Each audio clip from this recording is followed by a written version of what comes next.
nandito ka na pala. Bakit hindi ka sumipot kanina doon sa date na sinet up ko? Nakakaya doon sa babae na binulok mo sa kakaintay sa'yo, no? Sana man lang nagpasabi ka na hindi ka darating. Teka, huhulaan ko. Si Mami na naman ang dahilan, no? Ginamit na naman niya yung famous line niya na, CJ, anak, hindi ako makahinga. Mag-aalis sa tabi ni Mami. O syempre, ikaw naman nagpadala sa drama niya. Hindi ako mamas boy. Kung yan na naman yung tinutumbok ng salita mo. Mag-ingat ka sa mga sinasabi mo, Clark ha. Nanay pa rin natin siya. Alam ko, hindi ako katulad mo na uto-uto. Kasalanan mo rin kung bakit ka nababansag ang mamas boy. Look, ayoko ng gulo. Kilala mo yun. Alam mo yung kayang gawin ni Mami. At alam mo rin yung kondisyon ng puso niya, di ba? Bakit kasi paniwalang paniwala ka sa sakit niya? Hanggang kailan ka magpe-pretend na okay lang sa'yo na maging sunod-sunuran na lang sa kanya? Ha? Hanggang kailan ka magbubulag-bulaga na kinokontrol ka niya sa buhay mo? Ay, sana hindi pa talaga huli ang lahat na makita mo yung nakikita ko na may hindi talaga tama sa nanay natin. Anong gagawin mo kung nabuntis ka at pinakasalan ng isang lalaking mamas boy? Papayag ka ba na makapangasawa ka nga ng mayaman, mabait at mahal na mahal ka? Pero ang biyanan mo naman ay isa't kalahating pakialamera. Kaya mo bang tiisin ang ganong setup dahil mayaman naman? O ipaglalaban mo ba ang relasyon at buhay niyong mag-asawa? I-comment mo naman sa baba ang sagot mo at babasahin namin. Stay tuned din at makinig hanggang dulo para malaman kung ano ba talaga ang lihim na nakapaloob sa ating kwento. Dear Aswang Diaries and Madam Venus, 11:00 ng gabi araw ng Sabado nang simulan kong isulat ang kwento na ito. Itago niyo na lang ako sa pangalan na Miranda at ngayon ay 40 years old na ako. Ang ikukwento ko sa inyo ay hango sa tunay kong karanasan tungkol sa isang aswang na paulit-ulit na naglalagay sa buhay ko sa peligro. 27 years old pa lang ako ng mga panahon na yon. Isang accountant at nagtatrabaho sa isang malaking pabrika na pag-aari ng pamilya ng matalik kong kaibigan at ex-boyfriend na si Clark. Kamamatay lang noon ang tatay ko at kasalukuyan kong nililibang ang sarili ko sa pagtatrabaho. Kaya naisip ng best friend ko na ialok sa akin ang posisyon. Tinanggap ko ang trabaho at nanirahan sa kanilang probinsya. Hanggang sa magkalapit kami ni CJ, ang kuya ni Clark, at baguhin ng isang pangyayari ang takbo ng buhay namin. Narito at sabay-sabay nating tunghayan. Hi, miss. Uy, Clark, kailan ka pa nakauwi? Kagabi lang. Tapos ka na sa ginagawa mo? Hindi pa eh. Bakit? Mamaya na yan. Halika na. Lunch muna tayo. Sige ba? Wala naman siguro magre-reklamo. Total, ikaw ang boss ko eh. Kutusan ko kapag may umalma. Tara na, iwan mo na muna yan. Nagugutom na ako eh. Mula sa opisina ay lumabas kaming dalawa ni Clark at dinala ako sa paborito niyang restaurant malapit sa office. Okay, nasabi ko sa unahan ng sulat ko na best friend at ex-boyfriend ko si Clark. Kwentuhan ko kayo ng konti. 19 years old ako noon nang isang gabi ay mapag-usapan namin ang first kiss. Curious lang dahil wala pa akong nagiging boyfriend kaya naman nagtanong ako sa kanya. Hanggang sa ang usapan ay nauwi sa totoong halik. Matapos yun ay nagkailangan kami at hindi na nag-usap ng ilang araw. Nang muli kaming mag-usap ay tinanong niya kung gusto ko ba daw subukan na i-level up ang relasyon namin. Pumayag ako at naging boyfriend siya. Makalipas ng 2 buwan, nagkaroon kami ng mutual decision na maghiwalay. Yun ay dahil na-realize namin pareho na mas better para sa amin na maging mag-best friend na lang. No hard feelings pagkatapos nun. Samantala, nasa restaurant na kami at kakaupo pa lang namin nang sunod na pumasok si CJ, ang panganay na kapatid ni Clark. Kilala ko siya, pero hindi kami close at bihira ring mag-usap. Aloof siya sa ibang tao at tahimik. Laging nakadikit at nakabuntot sa nanay nila na masungit at mata pobre. Kaya naman nakilala siya na Mama's Boy. Ang balita pa namin, lahat daw ng naging girlfriend ni CJ ay tinataboy ni Ma'am Evelyn. O kuya, Oh, nandito rin pala kayo. Hi Miranda, Hello po. halika na dito. Dito ko na lang umupo. musta na? Ayos naman po, kuya. Clark, may meeting tayo mamayang 2:00 ha. Darating si Mr. Kwon. Yeah. Hindi ko nakakalimutan. Ang nga pala kuya, Mamayang gabi may gagawin ka ba? Wala naman. Bakit? Tara, bar tayo. Bar? Bar, as in, inom. Sama ka, Miranda, ha? Oo ba? Basta libre mo, ah. Sagot kita. O ikaw, kuya. Hindi ako sure eh. Kasi baka hanapin ako ni... Sino si Mami? Kuya naman, 30 anyos ka na, Saka ikaw to nagsabi sa akin, gusto mo nang kumawala sa anino ni Mami. Kailan ka magpapakasaya sa buhay mo, no? Kapag hindi mo na maituwid yung mga balakang mo. Ayoko lang ng gulo. At ayokong gumawa ng bagay na mararamdaman niya na nawala yung respeto ko sa kanya. Tsaka, bakit kung magsalita ka parang hindi ka anak?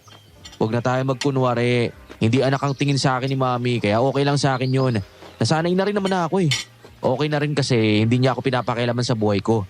Anyway, walang masama sa gagawin natin. Iinom lang naman tayo eh. Ako naman ang kasama mo eh. Tayong tatlo. For once naman bro, magpakasaya ka naman eh.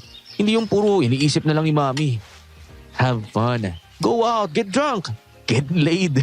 Puro ka kasi trabaho eh. Wala kang happy times, kahit girlfriend nga wala eh. Kaya ang boring ng buhay mo eh. Paano magkaka-girlfriend? Lahat hindi boto si Mami. Nakikinig ka kasi masyado dun eh. Isang sabi niya lang, sunod ka kagad. Come on bro, man up. Alam mo, bad influence ka talaga. Igagaya mo pa si Kuya CJ sa'yo na pasaway. Kaya ka nasasabihan ng mami mo na black sheep eh. At least, hindi ako bold sa buhay ko. Ano, mamaya ha? Speaking of the devil. Hello, Ma. Opo. Papunta na po ako dyan. Mauna na ako Kailangan ako ni Mami. Psst, bro, mamaya ha? Oo na. Daanan mo ako sa office Yes. Kinabukasan, naalimpungatan ako matapos masilaw sa sinag ng araw na pumasok sa bintana ng hindi ko kilalang silid na yun. Napahawak ako sa noo ko at mariing pumikit ng agad maramdaman ng matinding sakit ng ulo. Dahan-dahan akong bumangon kahit medyo nahihilo pa ako.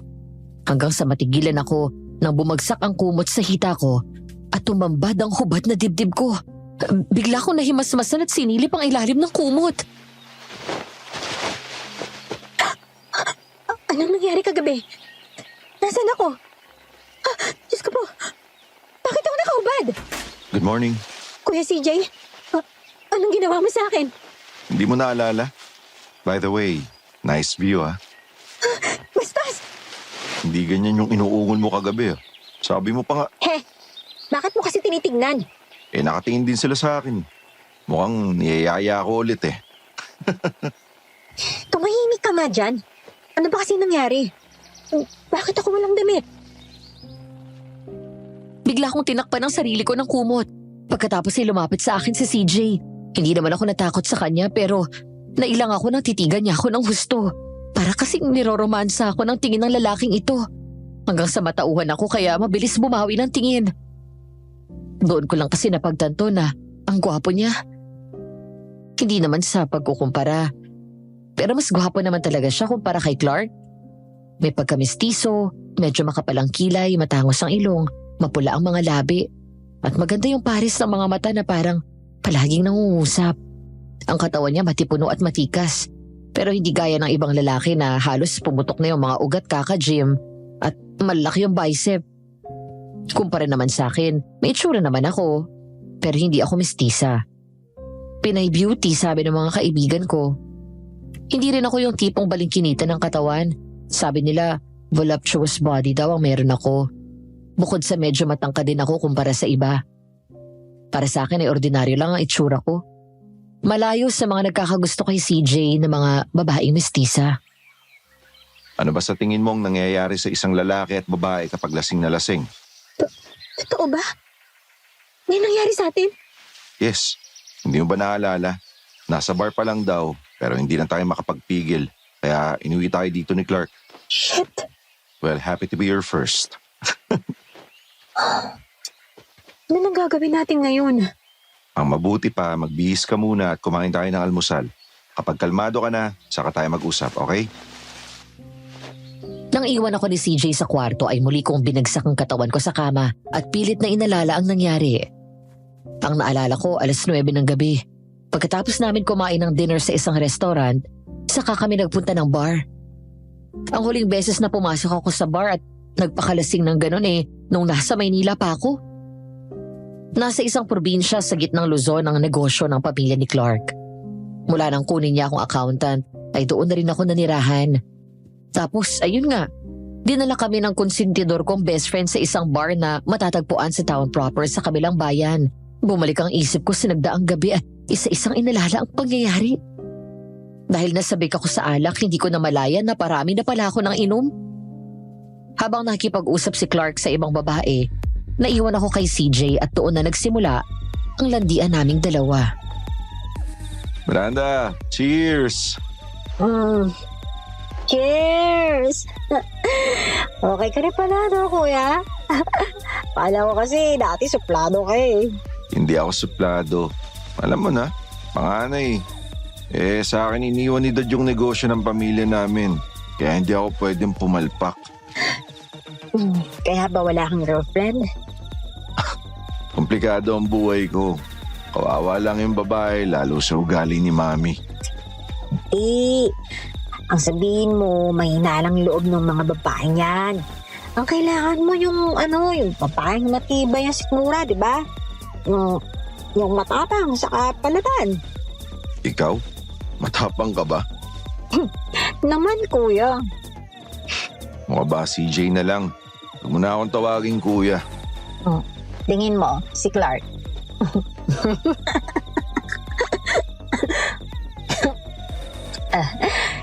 Kanina lang kausap na lang yung babae ngayon. Nakahalikan na. Gusto mo, tayo rin. Ikaw hinaaman mo ba ako? Ha? King ka ba? At doon na nga nagsimula ang kalokohan namin ni CJ. Ako ang unang humalik sa kanya. Pagkatapos noon ay hindi na kami mapaglayo ni Clark. Naalala ko na rin na hanggang sa isakay kami nito sa backseat ng sasakyan, naghahalikan pa rin kami. Doon ko napatunayan ang lakas ng sexual attraction namin sa isa't isa. Nang gabing yun ay mas nakilala ko siya at napalagay ang loob ko kay CJ. Habang bumabiyahe pa uwi, ay narinig ko pa ang usapan ni Clark at Kuya June. Kaya, buko sa langit ang punta nitong dalawa. Bigla tuloy ako nainggit at namiss ang business ko. Hayaan mo sila. Ngayon ko lang nakita yung si kuya na ganyan malaya eh. Tapos hindi niya iniisip yung sasabihin ni Mami. Buti hindi tumatawa. Anong hindi? Tumatawag nga kanina eh. Pinatay ko lang yung phone ni kuya. Magagalaitin na naman sa galit yun. Magbe-best actress na naman yung si Ma'am. Hayaan mo siyang umikot ang puwet sa kakahintay. Nga pala kuya, huwag mo sasabihin yung nangyari ngayon ha. Kapag nagtanong si Mami kung nasa natulog si kuya, sabihin mo hindi mo alam. Paano kapag pumunta sa apartment mo? Iyan, akong bahala kay Mami. Ngayon, doon tayo sa apartment ni kuya. Basta sir, sagot niyo ako ni Mama. Sigurado kasi magagalit yun kapag tinanong ako at sinabi ko na hindi ko alam kung saan pumunta si Sir CJ. Nakakatakot para mapagalit yun. Di yan, akong bahala sa'yo. Uy, kayong dalawa, pigilan niyo yung sarili niyo ha. Huwag kayong gagawa ng milagro sa kotse ko. Wala pa tayo sa bahay mo, kuya. Doon nyo na ipagpatuloy yan. Ayun na nga, Madam Venus. Pagdating namin sa apartment ni CJ, ang kwento ni Clark, sa sala pa lang daw ay naguhubad na kaming dalawa hanggang sa makarating kami sa kwarto. Hindi ko alam kung anong klaseng alak ang nainom ko at ganon yung tama sa akin. Bumalik ang isip ko sa kasalukuyan. Hindi ako nagsisisi sa nangyari sa amin, pero hindi ko maiwasang mag-alala. Paano kung mabuntis ako? CJ anak, ay ikaw na ba yan? Yes, ma. Ay salamat at umuwi ka na rin. Saan ka ba galing at hindi kita makontak ha? Tawag ako ng tawag sa'yo. Buong gabi akong hindi makakatulog sa pag-aalala. Mama, si kuya, 30 anyos na yan. For God's sake, stop overreacting. Kahit anong edad ng kuya mo, natural lang na mag-alala ako dahil nanay ako. Wow, really? Pero kahit kailan, hindi ka nag-alala sa akin ng ganyan. You didn't even care about me. Anak, hindi naman sa ganon. Ang ibig ko sabihin, Never mind, hindi ako interesado sa paliwanag mo. Clark, please, tama na. Ma, kasama ko yung mga high school friends ko. Hindi ko sinasadya na nagkita-kita kami kahapon tapos nagkayayaan mag-inuman. Yung phone ko kasi naiwan ko sa kotse tapos nalobat. Doon na rin ako natulog sa bahay nila. uminom ka? Kailan ka pa natutong uminom ng alak ka na? Bakit hindi mo sinabi o pinasabi sa akin? Ikaw, Clark, ha? Baka ikaw ang nagtuturo ng mga kalokohan sa kuya mo. May sariling isip na si kuya. Hindi na siya 12 years old. Para kailangan mong impluensyahan, he's a grown man. Clark, I said that's enough. Ma, walang kasalanan si Clark, okay? Ako po yung nagdesisyon na sumama sa kanila. Siguro naman, pwede ako makipagkita sa mga kaibigan ko, hindi ba? Of course, anak. Pero please, huwag mo nang uulitin yun. Alam mo naman na mahina ang puso ko. Baka atakihin ako sa pag-aalala sa'yo. Halika na at kumain ka na. Mamaya na po. Matutulog po muna ako. CJ, ang sabi ko, maupo ka dito at kumain. Yes, ma.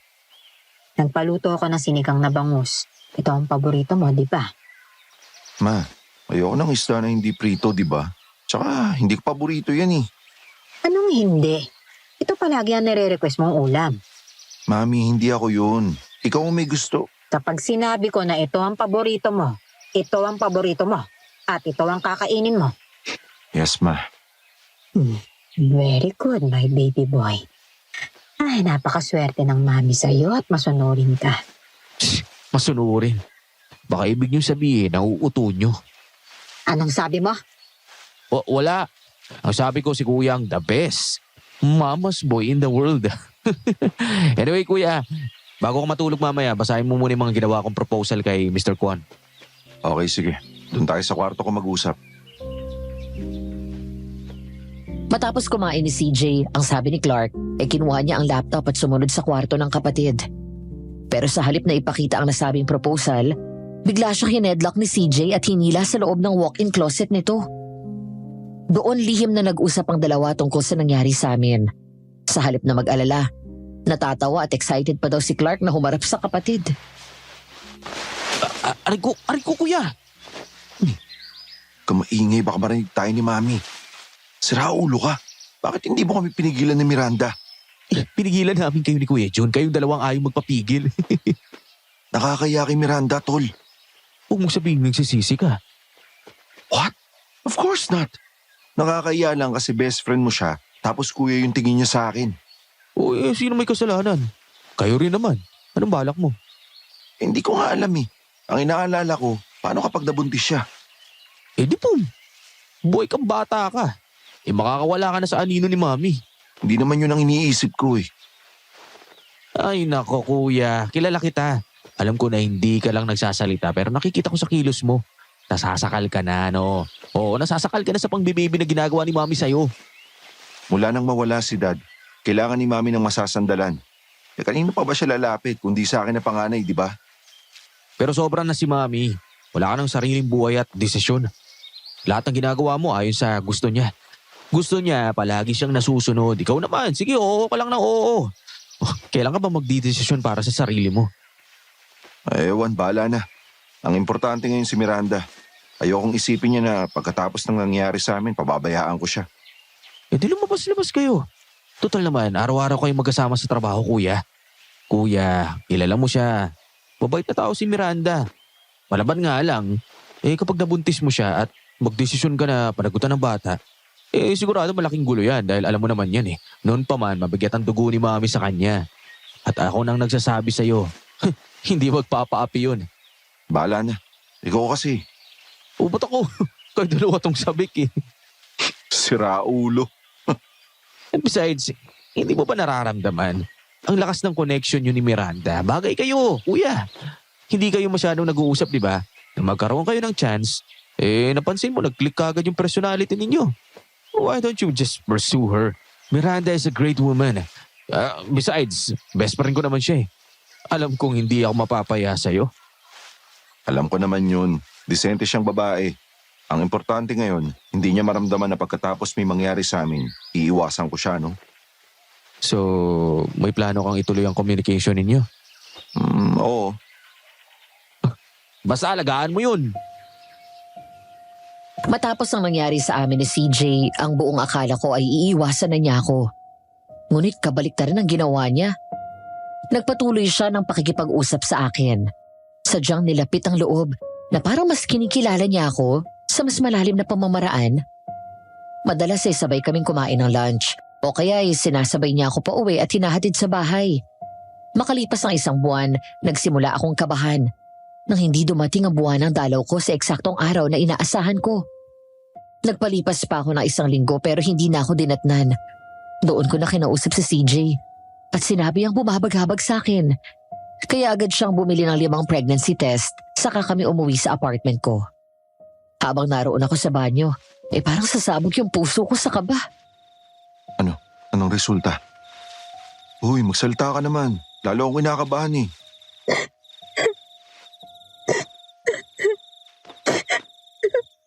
Positive. Buntis ako.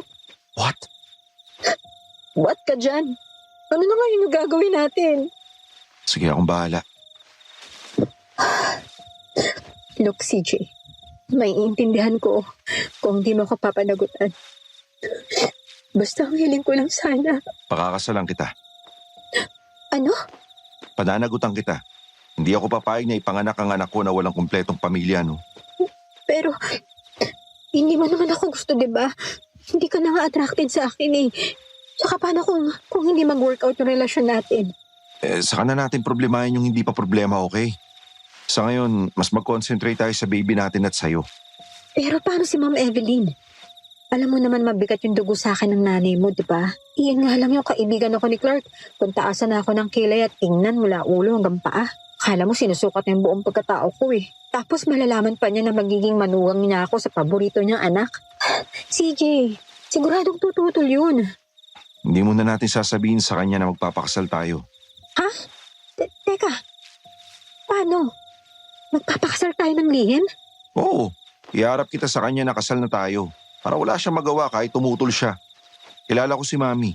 Kapag hinarap kita na hindi tayo kasal, hahanap ng paraan yun para ilayo ka sa akin, no? Trouble yan eh. Kaya mo ba salungatin yung mami mo? Ano ka ba? Once and for all, kailangan ko nang matuto na magdesisyon para sa sarili ko. Pumili ng bagay na gusto ko na makakapagpasaya sa akin. Sisimulan ko rito. Sa inyo na magiging baby natin. I'll take responsibility for you, Miranda, okay? Hindi kita pababayaan. Thank you, CJ ha. Pero una natin sabihan si Clark, okay? Sigurado tutulong yun sa plano natin. Okay. Napangiti ako nung lumapit si CJ at niyakap ako ng mahigpit.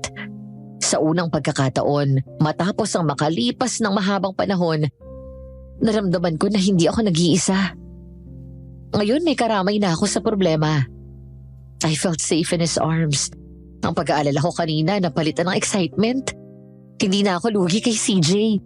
Mamasaboy man siyang maituturing pero nakita ko kung paano niya ako alagaan at irespeto bilang babae.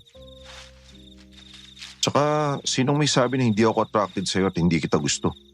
Hayaan ko ba na may mangyari sa atin kung hindi? Sa ngayon, doon na muna tayo. Malay mo, mas lumalim yung mga nararamdaman natin. Okay. May tuwala naman ako sa iyo eh. Okay, sige. Nagpa-schedule ka ng check-up sa OB-GYN para sasamahan kita, ha? Tapos kung may gusto kang kainin, sabihin mo lang din, ha? Nilihim namin ang kalagayan ko. Kapag may pinaglilihian akong pagkain, CJ tries his best to be there. Kapag naman hindi siya pwede dahil sa mommy niya, si Clark ang pinapadala nito. Pero mas lamang ang sandali na si CJ ang nag-aasikaso sa akin at sa mga pangangailangan ko. Habang dumadaan ang mga araw, nakikita ko sa kanya ang excitement na makita ang magiging baby namin. May mga oras na gumagawa siya ng dahilan sa mommy niya para hindi umuwi sa bahay. Pagkatapos ay sa apartment ko natutulog. Nagdesisyon kami na gawing opisyal ang relasyon namin. Doon ko siya mas lalong nakilala. Mabait si CJ. Gentleman. Maasikaso at makulit din. Bukod doon ay nadiskubre ko rin na masarap siyang magluto. Ayaw niya ng mga pagkain na may pasas. Hindi rin niya masyadong gusto yung isda, lalo na kung papakuluan ito sa sabaw. Mas gusto niya na piniprito muna ito. Ayaw din ito sa menudo dahil hindi rin siya kumakain ng mga laman loob ng baboy gaya ng atay. Paborito niya ang chili garlic sauce at mga Chinese at Japanese food, kaldereta at sinigang. Wala yata akong maalala na na-bored ako sa tuwing kasama ko siya mula nang maging mag-boyfriend kami. Hindi ko sigurado kung may kalakip na yung pagmamahal, pero napapasaya niya ako. 1 linggo bago ang civil wedding namin, binigyan niya ako ng engagement ring. Isang linggo pa ulit ang nakalipas mula nang matapos ang civil wedding at honeymoon namin. Hanggang sa dumating na ang araw na kailangan na akong ipakilala ni CJ sa mommy niya. Kabababa pa lang namin ang kotse. Narinig na namin ang excited na boses ng biyanan ko. Ay naku, ang anak ko. Pumalik na ang anak ko. CJ, anak. Finally, you're home. Hi, ma'am. Good afternoon po, Ma'am Evelyn. Bakit kayo magkasama ni Miranda? Kuya Jun, pakibaba na lang po yung mga gamit ni Miranda at dalhin sa kwarto ko. Salamat. Sandali. Ano ba ang nangyayari? Ma'am, si Miranda po pala. Asawa ko. Kinasal na po kami sa Maynila. Last week lang. Ano? Kuya! Oh! Uy! Ang paborito kong hipag! Oh, welcome home! Pasok dito! Dito tayo sa loob! Alam mo? Of course pa! Ako nang nag-aasikaso ng kasal nila. Anong nangyayari? Bakit ka bilang nagpakasal sa babaeng yan? Ano ba to? Pinaprank niyo ba ako? No, ma'am. It's true. Kasal na po kami ni Miranda. I got her pregnant and I want to take responsibility. Kaya nagdesisyon po ako na pakasalan siya. Ano? Bakit hindi mo muna kinonsulta sa akin? Bakit ka nagdesisyon ng basta-basta? Dahil alam ko po na tututol ka. Ma'am, anak ko to. Walang ibang pwede magdesisyon dito kundi ako lang. Because all I want is the best for you. Then Miranda is the best for me. This is the best life for me.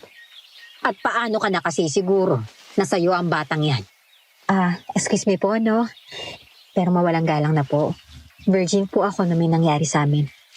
Ano bang malay ko kung nagpagalaw ka sa ibang lalaki pagkatapos niya? Pagkatapos saka mo pinaako sa anak ko ang bata para lang sa pera. Ma, ano ba? Magdaan-daan ka nga sa mga sinasabi mo. Hindi ganong klase ng babae si Miranda. Alam ko na sa akin ang bata. Dahil matapos ang nangyari sa amin, palagi na kami nakikita at magkasama.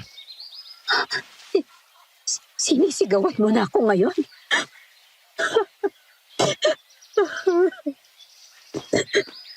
Ma'am, I'm so sorry. Ikaw naman kasi, hindi po maganda na magsalita kayo ng ganun sa asawa at anak ko. Patawaran niyo po ako kung nagpakasal ako nang hindi sinasabi sa inyo. Ayoko lang po na makialam kayo this time. Gusto ko ito para sa sarili ko. Kaya ma'am, please, ibigay niyo na sa akin to. Inday! Inday ang gamot ko! Nahihirapan akong huminga. Mami, ma, Inday, bilis! Ang gamot! Ito na naman ang drama, Queen. Inday! Kuya, ako na dyan kay Mami. Unahin mo na yung asawa mo. Anak, sandali. Dito ka lang kay Mami. Hayaan mo na si Kuya CJ. May asawa na yan, si Miranda. Yun yung priority niyan. Nandito naman ako eh. O ako na bahala sa inyo, ha? Thanks, Clark. Miranda, halika na sa loob. Sige po, pagaling po kayo. CJ, anak! Anak! O Mami, ito na yung mga gamot mo. Alas 12 pasado na ng hating gabi. Tulog na si CJ pero ako gising pa at nakakaramdam ng gutom. Ayoko na sana siyang abalahin pero hindi ko kayang tiis yung gutom ko. Dahil doon bumaling ako paharap sa kanya sa kabahagyang niyugyog ang kanyang katawan. CJ. Uy, CJ. Bakit? Sorry sa storbo pero nagugutom ako eh. Anong gusto mo? May nakita kong mango cheesecake dun sa ref kanina. Sige, kukuha kita. Ano pang gusto mo? Yung ham sandwich na ginagawa mo palagi para sa akin. Okay, gagawa kita. Sorry naistorbo kita. Okay lang. Hindi ka magiging istorbo kahit kailan, ha? Napangiti ako nang bumangon si CJ at hinalikan pa ako sa labi. Isa sa hindi ko inasahan sa kanyang ugali ay ang pagiging sweet at malambing nito. Sa trabaho kasi strikto siya. Palaging nakapurma lang mukha na parang hindi marunong umiti. Hindi ako sigurado kung ginagawa niya lang yon dahil mag-asawa na kami o baka may feelings na rin siya sa akin. Samantala agad lumabas ng kwarto si CJ at ako naman ay nahiga ulit habang naghihintay doon sa kwarto at hinihimas ang tiyan ko. Makalipas lang ang 15 minutes ay nakabalik na agad si CJ dala ang pagkain na ni-request ko. Wow! kain ka na. Pagkatapos matulog ka na rin. Baka makasama sa inyo ni Bibi yung pagpupuyat. Wala naman tayong pasok sa office bukas eh. Kahit na. Nga pala, bukas mga bandang 10:00 ng umaga, makikipagkita tayo sa kaibigan ko na real estate agent, ha? Titingin tayo ng bahay na malilipatan natin. Talaga? Bubukod tayo? Yep. Mahirapan tayo dito kapag dito tayo tumira. Lalo ka na. Alam mo na yung ugali ni Mami. Makikialam yan sa atin, no? Ay, salamat. Isa yan sa iniisip ko eh. Ayoko lang na ma-stress ka, kaya tayo na lang yung iiwas. Narinig mo yun? Ang alin? Yung tunog na parang may tiktik. Oo nga, no. Naririnig ko. May aswang sa paligid. Huwag ka matakot. Hindi naman yun makakapasok eh. Concrete yung bahay. Nakakalimutan ko palagi na nasa probinsya nga pala tayo. Uso nga pala dito yung mga aswang. Hayaan mo siya. Aalis din yan. Sige na, kumain ka na kumain. Pinagsaluhan namin ni CJ ang pagkain na hinanda niya. Hanggang sa maubos namin yun. Agad din naman niyang binaba sa kusina at hinugasan ang pinagkainan namin. Habang naghihintay sa kanyang pagbalik sa kwarto, natigilan ako nang may marinig na malakas na pumapagas pa sa labas. Na para bang mula sa malaking ibon. Nakiramdam ako. Ang tunog nito ay parang nasa malayo. Hanggang sa nagulat ako nang may kumatok sa bintana. Dahil doon ay napaatras ako sa takot. Sino yan? Oh, Miranda, sinong kausap mo? Si Jamie kumakatok sa bintana. Paano nangyari yun? Nasa second floor tayo, tantaas nitong bahay. Meron talaga. Oo nga, no. Sandali lang ah. Diyan ka lang. Sino yan?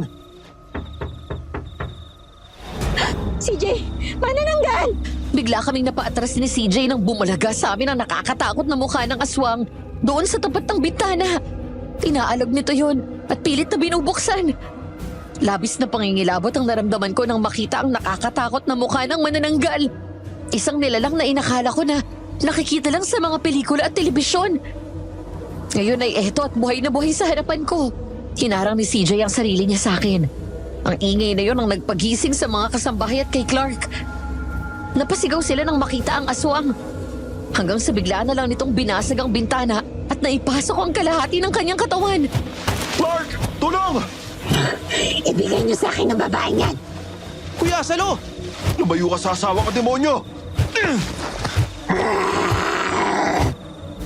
Nang muntik makapasok ang aswang ay agad kumuha ng mahabang payong si Clark at binato kay CJ. Tinulak ni Clark ang aswang palabas gamit ang isa pang payong na mahaba. Habang si CJ naman ay sinaksak ito gamit ang dulo ng payong at tumama sa dibdib. Sumigaw ang aswang sa sakit. Pero sa kabila ng tama nito ay hindi natinag ang aswang. Lumaban ito at nagawang hablutin sa braso si CJ sa kapilit na hinihila. Dali naman akong tumakbo palapit at hinila pabalik ang asawa ko. Ngunit sa pagtulong ko sa kanya, ako naman ang nagawa nito hablutin at pilit na hinihila. CJ! Ah! Wag! Bitiwan mo siya!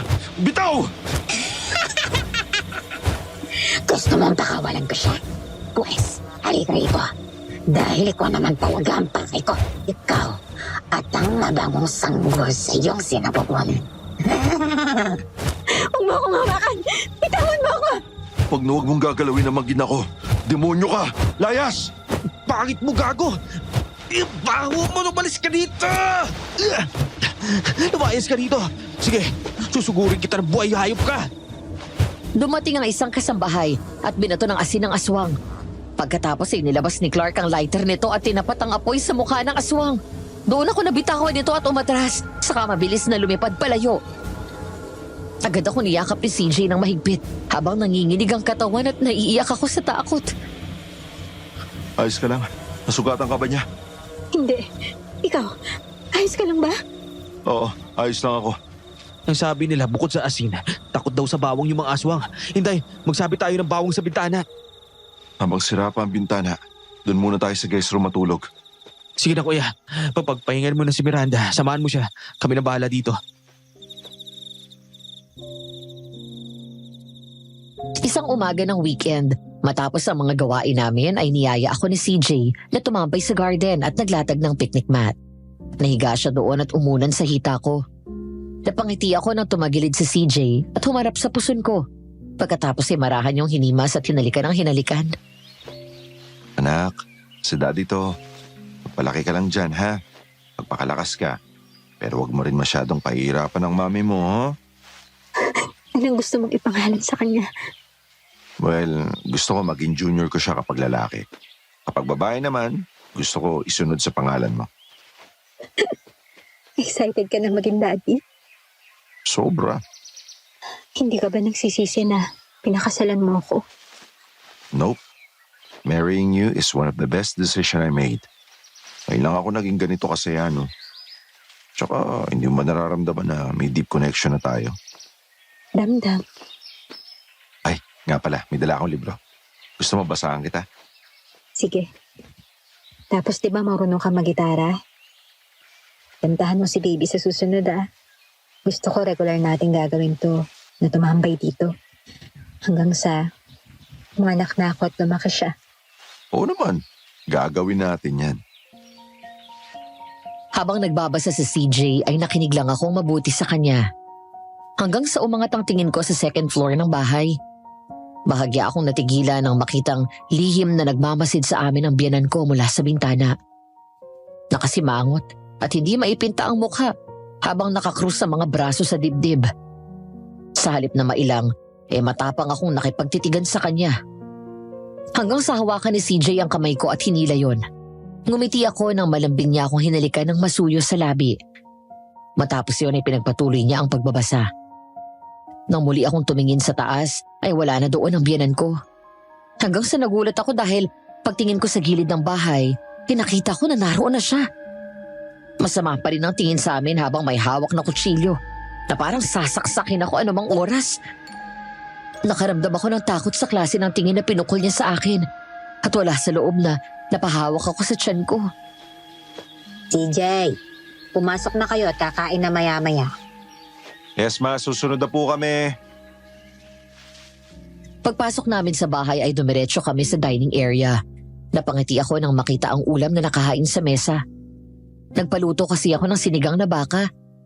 Umaga pa lang ay tinanong ako ni Ate Inday ng iluluto niya para sa amin at yun ang gustong kainin ni CJ. Saglit na nagpaalam ang asawa ko dahil may kukunin daw siya sandali sa kwarto, habang ako naman ay naupo na sa harap ng mesa. Magandang tanghali po. Ang sabi ni Inday, tanghali ka na raw nagising kaninang umaga. Hindi po. Naaga po ako nagising. Ako nga po dapat yung magluluto ng umagahan kanina kaya lang nagsuka ako na nagsuka saka nahilo po ako kaya pinahiga po muna ulit ako ni CJ. Hindi ko alam kung anong gayumang pinainom mo sa anak ko at pinakasalan ka niya. Baka rin no? Una, si Clark. Ngayon naman si CJ. Ay, hindi pa ho ba nakwento sa inyo ni Clark? Kaya po kami nagkalapit ni CJ ay dahil kay Clark. Kilala ko ang gaya mo, Miranda. Alam kong pera lamang ang habol mo sa anak ko. Ay, totoo naman ho yun dahil kung walang pera, paano ko manganganak? Paano ko palalakihin yung anak namin ni CJ? Paano siya kakain? Mag-aaral? Kaya ho, totoo po, pera talaga ang habol ko kay CJ. Ang kapal ng mukha mo! Para sa anak ko? Opo, kinapalan ko po talaga yung mukha ko. Gagawin ko ang lahat para sa ikabubuti na anak ko. Nanay ka rin, di ba? So dapat alam mo yung pinanggagalingan ko. At FYI, si CJ ang may kagustuhan na panagutan ako at magpakasal kami. Hindi ko siniksik ang sarili ko sa kanya. Matapang ka, ha? Hindi ka na nahiya. Ngayon pa lang nilalabas mo na ang totoong ugali mo. Wala kang modo. Ay, hindi po. At least, nagpapakatotoo ako. Marunong po akong gumalang. Alam ko po kung kailan ko dapat itikom yung bibig ko at kung kailan ako lalaban. Hindi lang po ako yung inaakala nyo na iiyak lang sa isang tabi at magmumukmok. May respeto po ako sa inyo, Ma'am Evelyn. Tanggap ko rin naman po na ayaw nyo sa akin para kay CJ. At hindi ko naman po pinipilit ang magustuhan nyo ako. Nakikisama rin naman po ako alang-alang sa asawa ko. Pero hindi ko kasama sa usapan namin ang magpaapi sa inyo. Makikita mo. Wow, sarap ng ulam ah. Oh, hello, Iho. Hi, ma. Kain ka na. Thanks, love. Love. Ayaw mo ba? May gusto ka bang ibang endearment? Tapon pa ako nag-iisip kung anong itatawag ko sa'yo eh. Hindi. Gusto ko yung love. Ang sweet kaya pakinggan. CJ, dito ang pwesto mo sa tabi ko, hindi ba? Lumipat ka na rito. Ma, nagpalit po kami ni Clark. Pangit naman po kasi tignan na magkaiwalay kami ng upuan ng asawa ko eh. Kain na habang mainit pa yung sabaw. Hindi yan ang gustong kainin ni CJ. Ayaw niya ng sinangag. Ito ang paborito niya. Minudo. Anak ko, ito ang minudo. Ako mismo nagluto niyan. Nilagyan ko pa yan ng pasas para mas masarap. Minudo? Akala ko ba ayun yung pinakaayaw mong pagkain? Lalo na yung pasas. Ano bang pinagsasasabi mo dyan? Ito ang paborito ni CJ. Ma'am, sorry po. Totoo po yung sinabi ni Miranda. Hindi ko po gusto yung minudo. Hindi rin po ako kumakain ng pasas, di ba? Ang akala ko. Ikaw ang may paborito niyan, ma. Pinipilit mo lang si kuya. Sinusubukan niya na sabihin sa'yo na ayaw niya ang ulam na yan pero hindi mo siya pinapakinggan. Sorry po, ma. Ganun ba? Sa mga batang nakikinig sa aking kwento, ang susunod na eksena ay kailangan ng kaunting patnubay ng magulang. Hindi ko alam nung una kung isasama ko ang pangyayari ito sa liham ko dahil medyo masela ng tagpong ito. Pero dahil isa ito sa mga nakakatawa at hindi makakalimutang pangyayari, naisip kong isama ko na rin. Mula nang maging asawa ko si CJ, hindi ko pinagkait ang sarili ko at binigay sa kanya ang pangangailangan bilang lalaki. After all, he is a great lover and I enjoyed and love every time I do it with him and vice versa. Isang gabi habang nasa gitna kami ng isang mainit na tagpo, nagulat na lang kami nang biglang bumukas ang pinto at diretsong pumasok ang biyanan ko. Napasigaw kaming tatlo at biglang umalis si CJ sa ibabaw ko at nagmamadali kaming nagtakip ng kumot. CJ! Jesus Mariose! Ma, ano ba? Di ka ba marunong kumatok? Ay, may itatanong lang sana ako sa'yo. Hindi ba pwedeng ipagpabukas na lang yan? Gabi na oh. Bakit ka ba nagagalit? Dati naman akong pumapasok dito sa kwarto mo nang walang paalam Dati yun, may asawa na ako. Hindi na pwedeng ginagawa nyo dati. O baka gusto nyo pa kami panoorin sa ginagawa namin. Mas importante yung sasabihin ko. Lumabas na kayo. Nagmamadaling lumabas ang biyanan ko at sinarado ang pinto. Doon bumaba ng kama si CJ at naglakad papunta sa pinto ng walang saplot at nilak ang pinto. Nang tumingin siya sa akin, sa halip na mainis at nahihiyang natawa kami sa nangyari, ang akala ko'y hindi na namin itutuloy dahil naistorbo na kami. Pero bumalik siya sa kama at muli akong hinalikan. Sorry sa ginawa ni Mami ah. Bakit ba kasi hindi mo nilak yung pinto? Nakalimutan ko eh. Ikaw kasi, pinasasabik mo ako kanina eh. Sa kotse pa lang ang pilya mo na. Hawa ka ng hawa kay Junjun. Akala ko magre-referee pa siya sa atin Huwag na natin pag-usapan yan. Ano, tuloy na natin? Okay.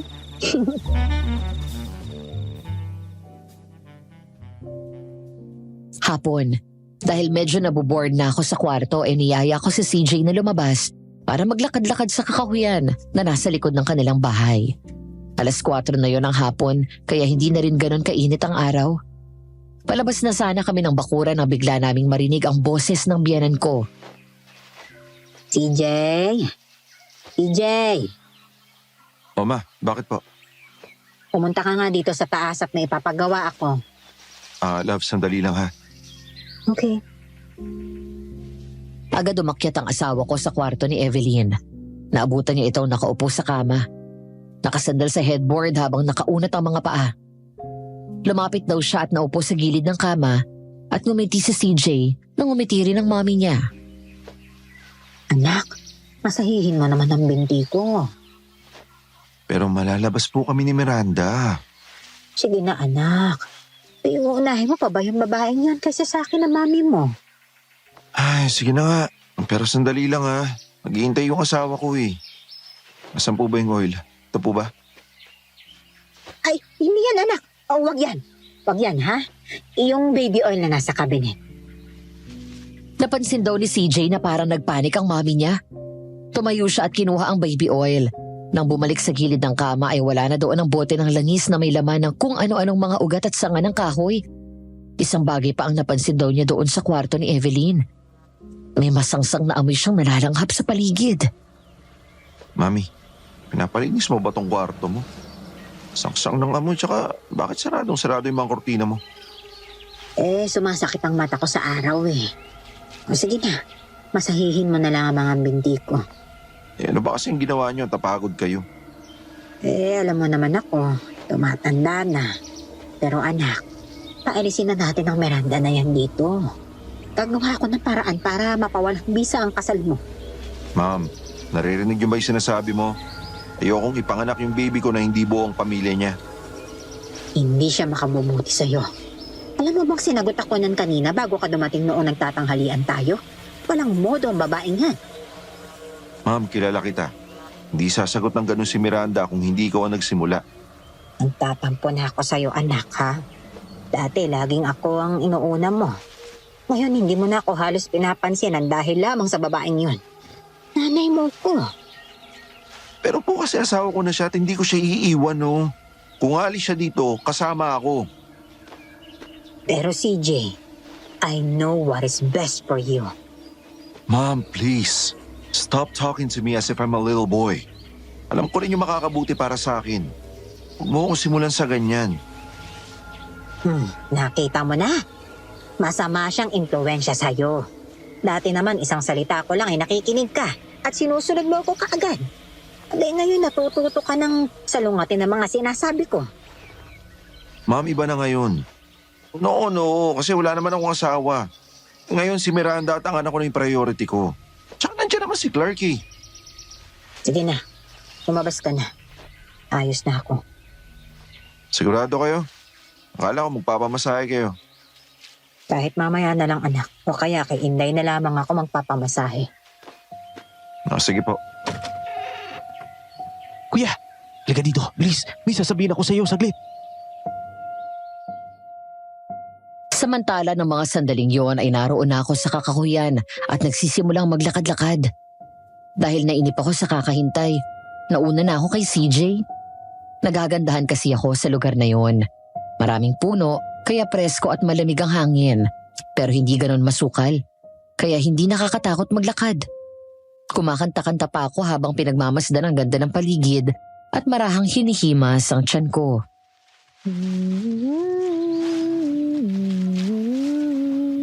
Anak, ano nga kaya ang gusto mong ipangalan namin sa'yo, no? Kapag babae, maganda siguro na... Tulungan niyo ako. Sino yan? Tulong. Nay? Nasaan na po kayo? Nandito ako, iha. Tulungan mo ko. Nandiyan na po ako, Nay. Hinahanap ko ang pinanggalingan ng boses ng matandang babae. Naglakad ako sa paligid. Naghanap sa likod ng mga matataas na halaman. Hanggang sa wakas ay nakita ko ang matanda. Nakahandusay sa lupa habang marumi at nagdudugo ang ulo at nakasandal sa likod ng isang malaking puno sa tagong bahagi ng kakahuyan. Agad akong nakaramdam ng awa at pag-aalala sa nakita kong kalagayan niya. Naku, ano po nangyari sa inyo? Naglalakad ako nang may bumato sa akin. Hindi ko naman nakita kung sino. Pauwi na ako nang bigla ako matumba at nahilo. Ganun po ba? Naku, halika po at tumayo kayo. Kaya niyo po ba? Oo, salamat Ineng. Wala pong anuman. Tinulungan kong tumayo ang matanda hanggang sa magtaka ako na sa halip na humawak sa kamay ko ay bigla niyang pinulupot ang braso sa leeg ko. Nang sinubukan kong ilayo ang sarili ko, mahigpit ang kapit niya sa ulo ko. Doon na ako biglang kinabahan nang maging mas mahigpit ang yakap sa akin ng matanda. Ilang sandali pa ay nagulantang ako sa aking narinig. Nay, bitaw na po kayo.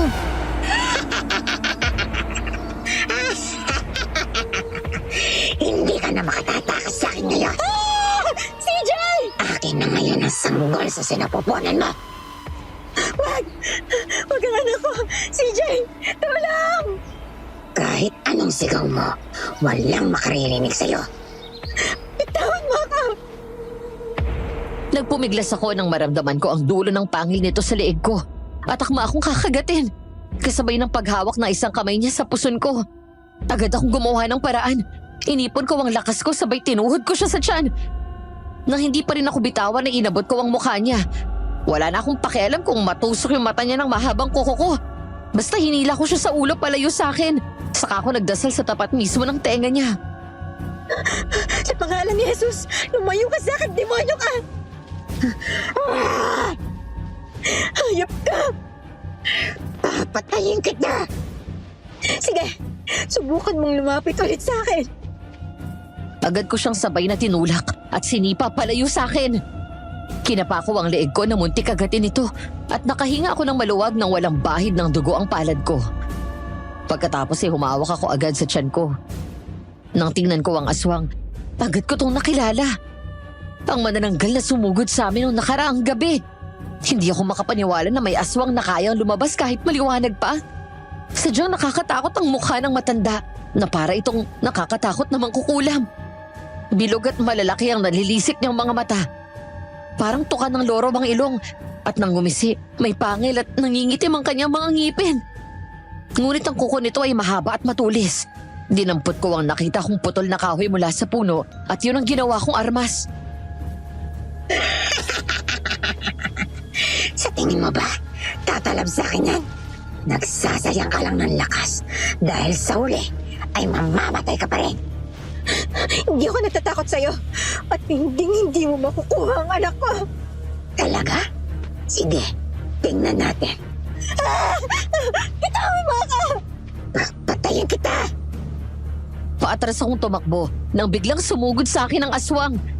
Nagulat ako nang tumalon nito papunta sa akin kaya bumagsak kami sa lupa. Tinulak ko agad ang mukha niya palayo sa akin nang muli nitong tangkain na kagatin ako. Hanggang sa sinakal niya ako at nagpambuno kami. Inipon ko ang lakas ko at sinuntok ang aswang ng sunod-sunod. Sabay saksak ng hawak kong kahoy sa dibdib niya. Mauna ka! Pinagalit mo talaga ako. Miranda! Miranda, nasan ka? Miranda! CJ! Tulong! Miranda! Bitawan mo ako! Bumalik ka rito! Agad akong kumaripas ng takbo palayo. Nang makalabas ako sa likod ng masukal na halamanan, ay doon ako nakita ng magkapatid. Mabilis akong sinalubong ni CJ na puno ng bakas ang matinding pag-aalala. Takot na takot akong yumakap na mahigpit sa kanya. Hanggang sa lumingon kami, nang kasunod kong dumating ang aswang. Tila natakot ito at agad na umatras at tumakbo papasok sa masukal na kagubatan. Ayos ka lang. Muntik na ako makagat. Bakit ba bigla ka nawala? Sabi ko sa'yo hintayin mo ako, di ba? Sorry, nainip kasi ako sa paghihintay kaya sabi ko maglalakad-lakad lang ako eh. Diyan lang naman ako sa may bungad eh. Hindi naman ako lumayo. Pero narinig ko kasi yung boses ng matanda na humihingi ng tulong. Eh ayun, naawa ako. Eh mali ko bang aswang yun? Eh ang liwa-liwanag pa oh. Sorry, love. Si mami kasi, hindi ko matanggihan. Mabuti pa kuya, pumasok muna kayo sa loob ng bahay. Dahil sa mga nangyari ay tinuruan kami ni Kuya Joe ng mga pangontra na maaring gamitin sakaling salakayin ulit kami ng aswang. Binigyan niya kami ng mga armas gaya ng bolo at buntot pagi. Pinasuot niya rin sa akin ang isang kwintas na medalyon na magsisilbi raw na proteksyon ko. Samantala isang umaga, habang naliligo ako para maghanda sa pagpasok sa opisina, eksaktong katatapos ko lang maligo at kalalabas lang ng shower nang marinig ko na tinatawag ako ni CJ. Agad kong binalot sa tuwalya ang buhok ko at nagsuot ng bathrobe bago lumabas ng banyo. Nadatnan ko siya na nakatingin sa mga damit na naroon sa kama. Oh, love. Kala ko yung isusuot ko yung itim na suit at powder blue na long sleeve. Bakit dark gray itong nandito? Yun na nga yung hinanda ko eh. Ewan ko kung sino yung nagpalit. Nilagay ko lang yan dyan, yung pinili ko na isusuot ko. Wala namang pumapasok na iba dito. Ako ang nagpalit niyan. Yan ang isusuot ni CJ. Galing yan sa laundry. At katatapos ang labhan at planchahin ni Inday. Naman eh. O bakit? Gusto ko lang naman na maging gwapo ka sa meeting mo. Ma, please. Next time, hayaan niyo na po si Miranda ang gumawa nito, ha?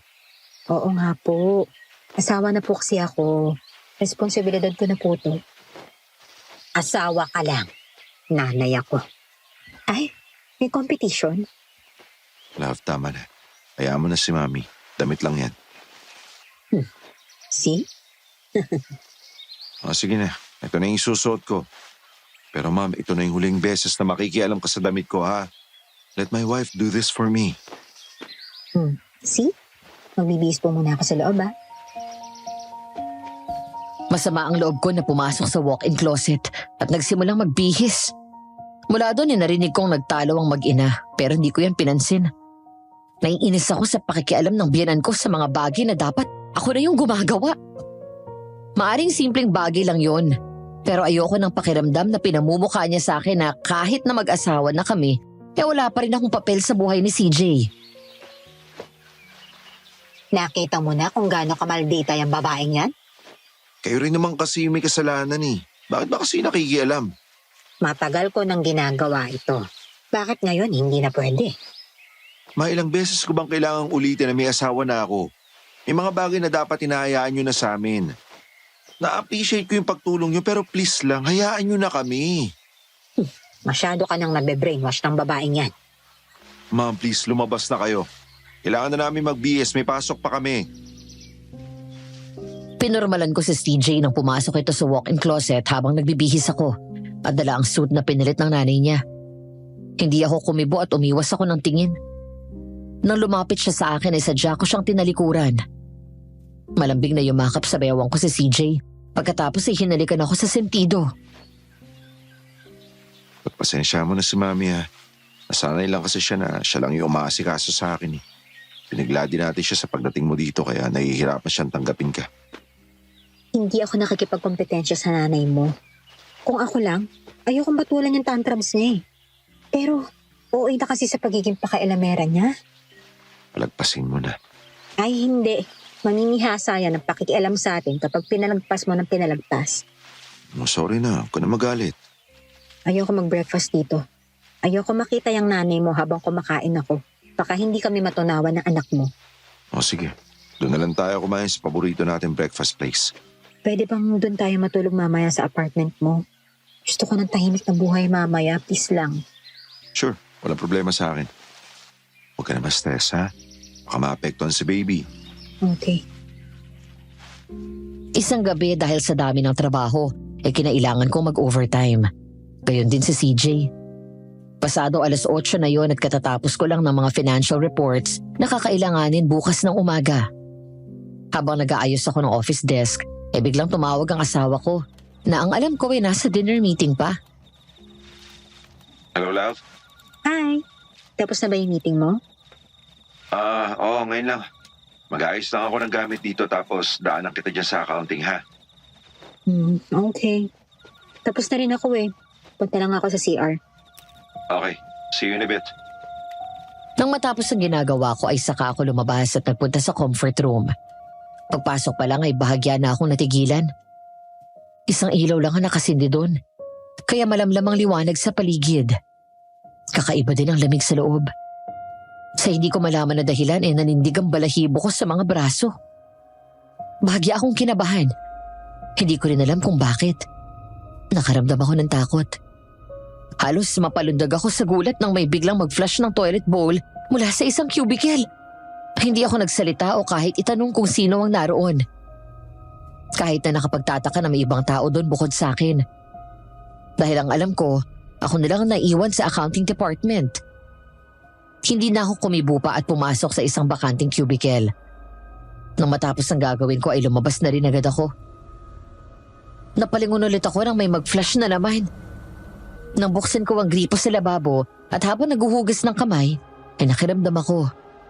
Hanggang isang pamilyar na mahinang tawa ang aking narinig.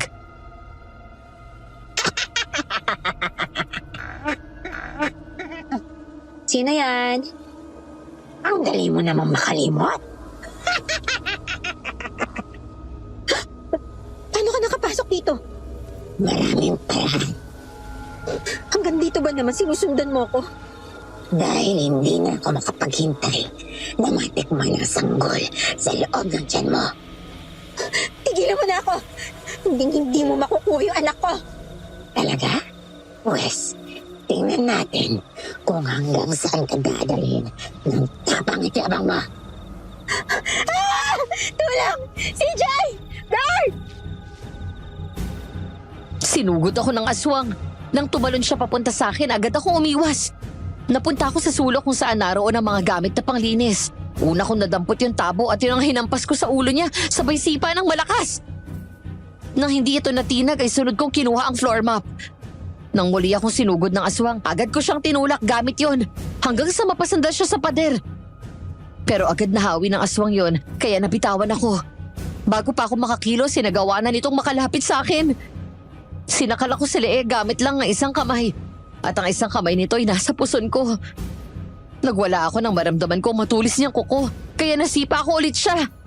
Nabitawan ako nito pero agad naman ako nahablot sa damit at malakas akong binangga sa pader.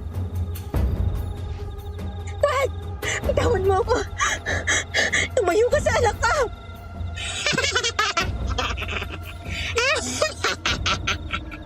Kailangan mamatay ng batang to. Tingnan natin kung magiging masaya pa yung asawa mo.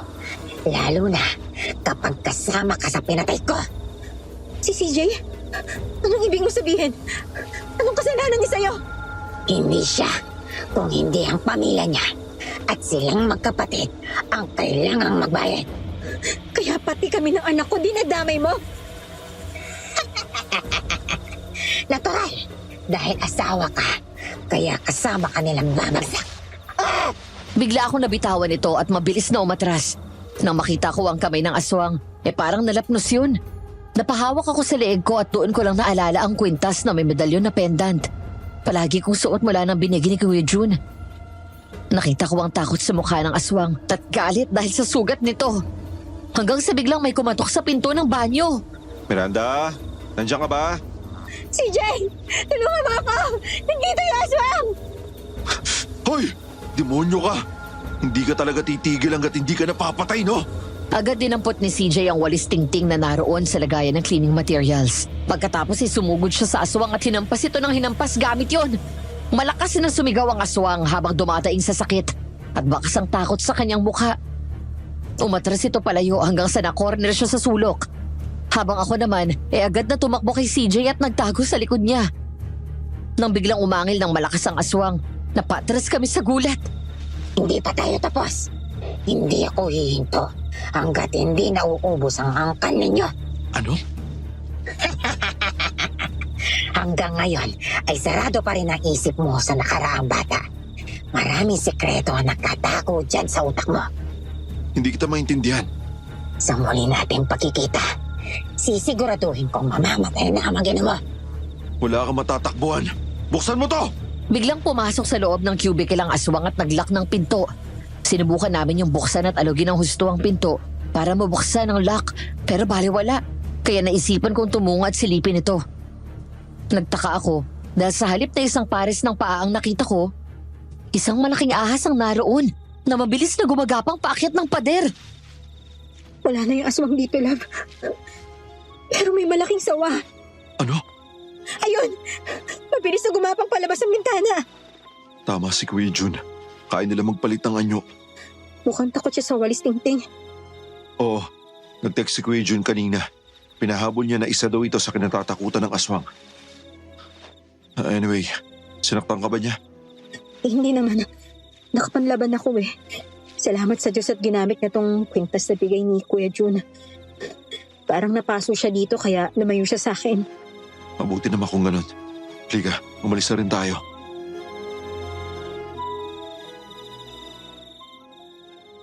Lumipas ang mga araw na hindi nagparamdam ang aswang. Kahit paano ay nakakapagpahinga ako ng maayos sa gabi. Nawala rin ang kaba at takot ko. Ngunit ang problema namin ni CJ sa mami niya palala ng palala. Hindi lang mga gamit ni CJ ang pinapakialaman niya, kundi pati mga lakad namin. Kung kailan naalis kami, saka tatawagan ng asawa ko at may ipapagawa na kung ano-ano. Kaya madalas kung hindi late, nakakancel yung plano namin. Kaya naman hindi ko maiwasan na mainis maging kay CJ dahil palaging pinagbibigyan yung nanay. Gaya na lang ng gabing yun. Pagdating namin sa bahay, nagtaka na lang ako dahil Nakalabas mula sa closet ang mga damit ko. Habang ang mga damit ni CJ ay maayos na nakasalansan. Ang mga maruming damit ng asawa ko, nilabhan at malinis. Ang mga maruming damit ko, naroon pa sa laundry basket. Ang bedsheet at kurtina ay pinalitan ng itim. Anong nangyari? Bakit nakalabas lahat ng gamit ko? Ewan ko. Saka, sino nagpalit ng kurtina at bedsheet? Kakapalit ko palang kahapon ah. Yung mga nakasabit na bawang sa bintana at asin nawala rin. Pati insenso na nilagay ni Kuya Jun nawala. CJ anak, narito ka na pala. Hi, ma'am. Kaya ba'y nagpalit ng kurtina at kobre kama namin? Pati ang gumalaw ng closet. Oo. Hindi ko gusto ang kulay at ayaw din ni CJ ng ganong kulay. Kaya pinalitan ko. Inayos ko rin ang gamit ng anak ko. Dahil may mga binili akong bagong damit niya. At kailangan ng space sa closet. Kaya hinayaan niyo lang na nakakalat ang gamit ko dito. Saka sinong matinong tao ang maglalagay ng itim na kortina? Love, calm down. Anong calm down? Sa tingin mo kakalma ako sa naabutan ko? Galing tayo sa trabaho. Pagod at masama ang pakiramdam ko tapos ganito yung dadatnan ko? Gamit lang ng anak ko ang may pakialam ako. Anong kinagagalit mo? Di naman pala eh. Bakit pati mga gamit ko nilabas nyo? Kung gusto mo, bitbitin mo ang mga gamit mo sa labas. Sumama ka na rin at huwag ka nang babalik dito. Ma, ano ba? Kung lalayas ako dito, sisiguraduhin kong kasama ko yung asawa ko. At pwede ba? Huwag mong pakialaman yung gamit namin. All I want is the best for my son. Anong best for your son ang pinagsasabi niyo dyan? Anong palagay niyo sa anak niyo? Nakadiaper pa at paiinamin ng tiki-tiki? Nakagawa na nga ng bata yung anak niyo eh. Tapos bebabyhin mo pa rin. Wala kang pakialam kahit anong gusto kong gawin sa anak ko. Meron, dahil asawa ako. Anong akala mo? Tanggap ka na rito? Ay hindi. Sa araw-araw na ginawa ng Diyos, pamukhang-pamukha niyo sa akin na hindi niyo ako tanggap. Lumayas ka rito. CJ, palayasin mo ang babaeng yan. Ayokong makasama yan dito. At sino may sabi na gusto rin kitang kasama? Hoy CJ, kapag ako tumapak sa labas ng bahay na to ha, hindi mo na kami makikita ng anak mo. Ma, ano ba? Ang sabi ko ay palayasin mo siya. Ako ang sundin mo dahil ako ang nanay mo. I said enough! Mami, tama na, please. Walang aalis dito. At pwede ba, huwag niyong pakialaman yung gamit namin. Kung hindi niyo matanggap si Miranda, fine. Pero hindi ko siya hihiwalayan. Nabuntis mo lamang ang babaeng yan. Hindi mo naman mahal yan ah. Nagkakamali ka dahil mahal ko siya. Mahal ko si Miranda. Sa gitna ng tensyon ay gulat akong napalingon kay CJ. Yun ang unang beses na marinig ko yun sa kanya. Tama ang biyanan ko. Nabuntis niya ako. Kaya kahit ako hindi umaasa na magkakaroon kami ng emotional connection. Oo, sweet siya at maalaga. We do things normal couples do. Pero hindi ko kailanman inisip na mamahalin niya ako. Umagos ang luha ko kaya agad akong tumalikod.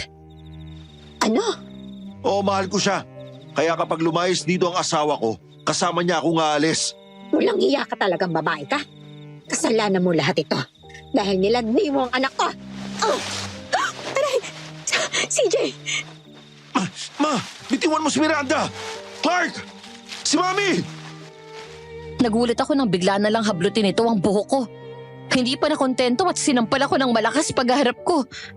Nagpigil akong lumaban. Sumasagot ako pero ayokong pagbuhatan siya ng kamay dahil kahit gaano kasama ang ugali niya, siya pa rin ang nanay ng asawa ko. Samantala biglang dumating si Clark at hinila palayo ang biyanan ko. Nung ayaw pa rin akong bitawan, doon na naitulak ni CJ ang kanyang ina. Kaya nawalan siya ng balanse at napaupo sa sahig. Nagulat siya, gayon din ako. Sa unang pagkakataon, nakita ko ang ganong klase ng galit sa mukha ni CJ. Sabi ko, bitiwan mo siya! CJ! How dare you! Ang dahil lamang sa babaeng yan, tinulak mo ko. Kuha mo na ako saktan. Clark, ilabas mo na yan! Mahal ka na. Bitawan mo ko. Talagang mas pinipili mo. I said leave! Kaya ko magpasensya. Kahit nagmumukha akong tanga, kakasunod sa gusto mo kahit ayoko. Mula sa mga gamit, pagkain, saan ako pupunta. Ikaw lahat yung kailangan masunod. No one's good enough for you. And I'm sick and tired of you meddling in my life. Sawang-sawa na akong bansagan na mamas boy. As much as I want to be proud of it. Pero hindi sa ganitong paraan na para akong manikan de susi. Ngayon pati asawa ko, hindi mo na ako nire-respeto, Ma'am. Hindi mo ba naisip yung pwedeng mangyaring masama sa anak ko sa ginagawa ninyo? You're too selfish! Halika na, lumabas na tayo, Ma. Sobra na yung nanay mo eh. I'm sorry. I'm so sorry for everything. Hindi ko na matatagalan na kasama yan. Baka mamaya bigla na lang niya ako saktan kapag nakatalikod ako. O kaya lagyan ng lason yung pagkain ko. Hayaan mo, bibilisan ko yung paghahanap ng bahay na malilipatan natin. Isang gabi habang nasa kalagitnaan kami ng pagtulog mag-asawa, nakatagilid si CJ at nakaharap sa kabilang direksyon ko at ako naman sa kabila. Wala kaming kaalam-alam na may nakapasok na pala sa kwarto namin. Dahan-dahan naglalakad palapit sa akin. Hanggang sa bigla nitong takpan ng bibig ko. Doon ako nagising at nanlaki ang mata ko nang tumambad sa harap ko ang nakakatakot na mukha ng aswang. Habang ang mga kuko nito ay nakaumang sa tiyan ko. Ano akala mo? Titigil ako? Nagkakamali ka. Dahil hindi ako hihinto hanggat hindi ko nakukuha ang batas sinapupunan mo at hindi kita napapatay. Mamamatay ka ngayong gabi. Miranda! Tulong! Clark! Kuya John! Pinasok tayo na aswang! Magsama kayong lahat sa kamatayan! Habang tinakpan ng aswang ang bibig ko, mula sa ilalim ng unan ay agad kong kinuha ang kwintas at medalyon at dinikit ko yon sa braso niya. Doon nagising si CJ nang sumigaw ang aswang matapos malapnos ang balat nito. Agad niya tong sinipa palayo. Nagmamadali naman akong bumangon at nagtago sa likod ng asawa ko. Sinugod kami ng aswang. Gamit ang mga binigay ni Kuya June na mga armas at pangontra, kinuha ni CJ ang buntot pagi at bigla yung hinataw dito.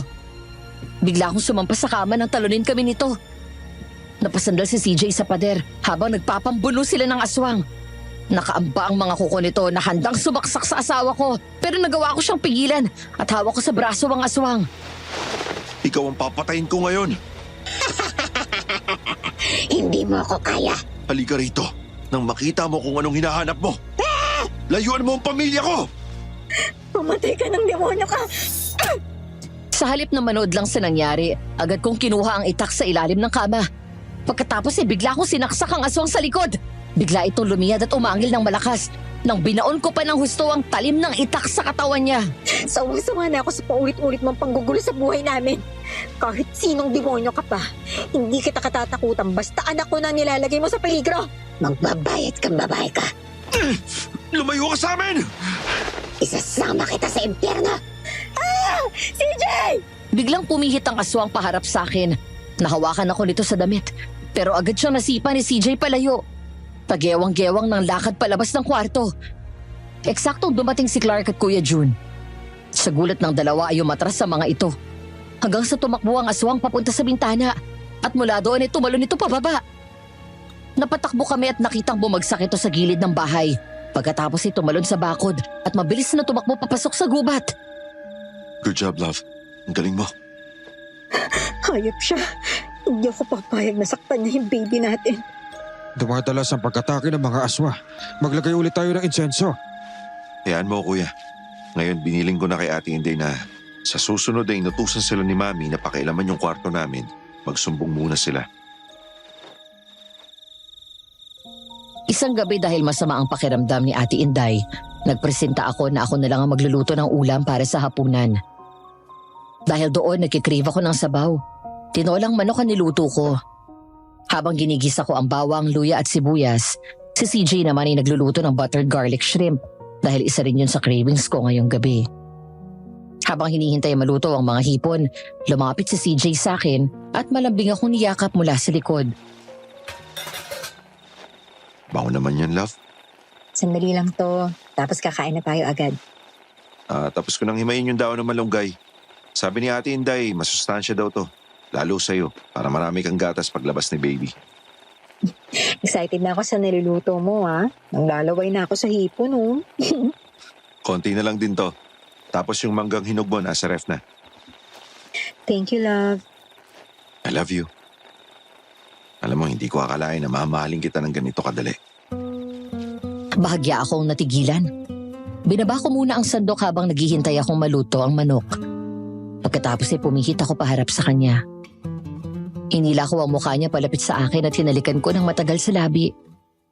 Yumakap siya sa akin ng mahigpit at tumugon ng isang mas matamis na halik.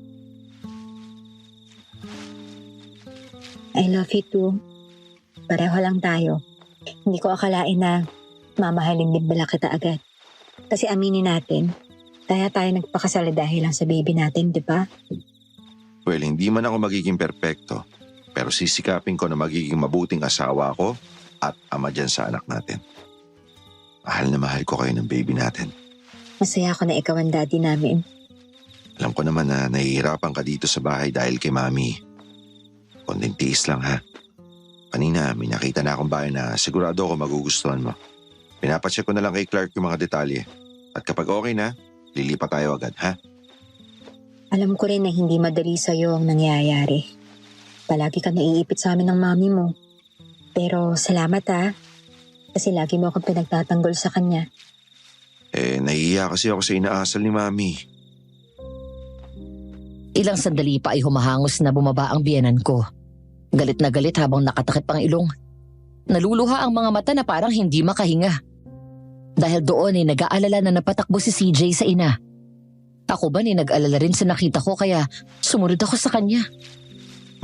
Ano nangyayari sa'yo? Hindi ako makahinga, anak. Daling kita sa ospital, gusto mo? Hindi na, anak. Ayos lang ako. Ano ba naman kasi yung amoy na yon? Sinabi ko na, di ba, na huwag kayong magluluto ng may bawang dito. Sorry ma. Yan po kasi yung cravings ni Miranda eh. Itapon niyo na nga yan! Pagluluto na lang po kita ng ibang pagkain. Kung ayaw mo nang niluluto namin, okay lang. Pero wag mo naman itapon. Sayang yung pagkain eh. Biyaya ng Diyos yan. Hindi ka na talaga nakikinig sa akin. Halika na ma'am. Sasamahan na lang kitang kumain. Pagdating sa kwarto ay nilalaya ni CJ ang mommy niya hanggang sa makahiga sa kama. Kinasikaso niya ito. Kinumutan at pinainom ng gamot. Pagkatapos sinuupo sa gilid ng kama at hinawakan sa kamay. Ngumiti si Evelyn at marahang hinaplos ang mukha nito. Ay, nakakamiss ang ganito, anak. Yung mga panahon na sa akin lamang ang atensyon mo. Ngayon, puro na lamang si Miranda ang inaasikaso mo. Ma'am. I'm sorry kung lately palagi ko nang kinukontra yung mga sinasabi mo ha. Pero kailangan mong maintindihan na hindi habang panahon nasa poder mo ko. Gusto ko magkaroon ng sariling buhay at pamilya.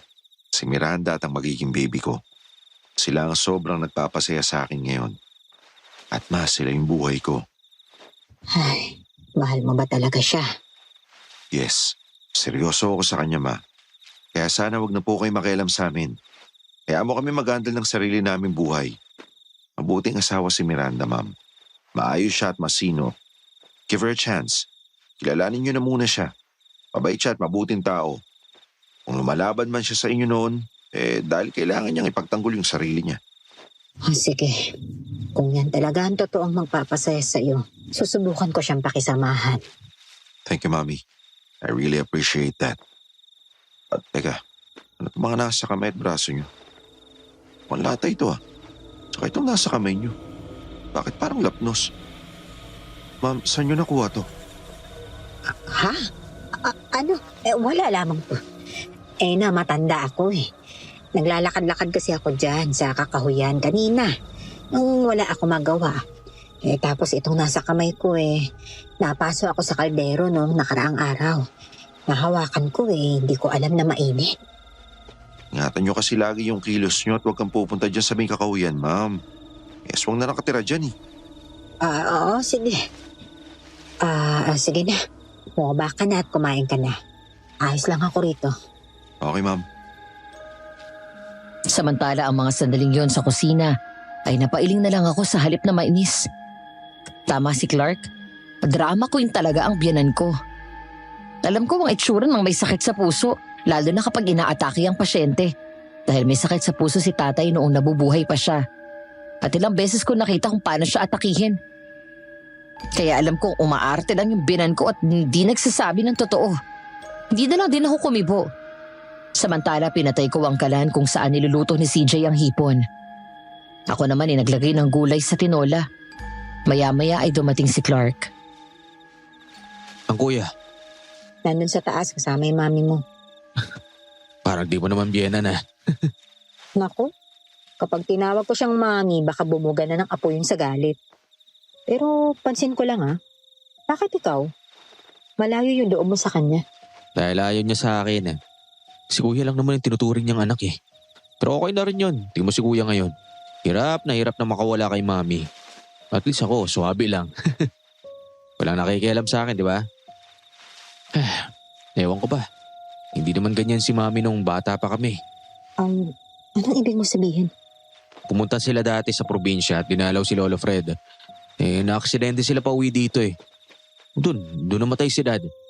Si kuya na ospital tapos nung magising siya, wala na siyang matandaan na nangyari sa aksidente.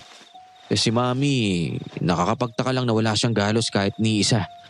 Samantalang totally damaged yung sasakyan dahil sumalpok sa malaking puno. Pero nang umuwi sila, ewan ko, nagbago na si mami. She used to be sweet and affectionate to me. Panay ang trato niya sa amin ng magaganda. Pero bigla, kay kuya na lang umiikot ang mundo niya. Bini-baby niya. Tapos si kuya noon, laging takot kay mami. Kaya yun, sunod lang siya ng sunod sa lahat ng gusto niya. Kaya binansagan na mga masboy eh. Bakit ngayon nakakatanggi na siya sa gusto ng mami mo? Dahil sa'yo. Maya-maya ay napatingala kami ni Clark nang marinig namin ang mga yabag ng paa ni CJ. Nakangiti siya lumapit sa amin. Magaan ang aura ng mukha na parang may nangyayaring maganda. Kumusta siya? Okay naman.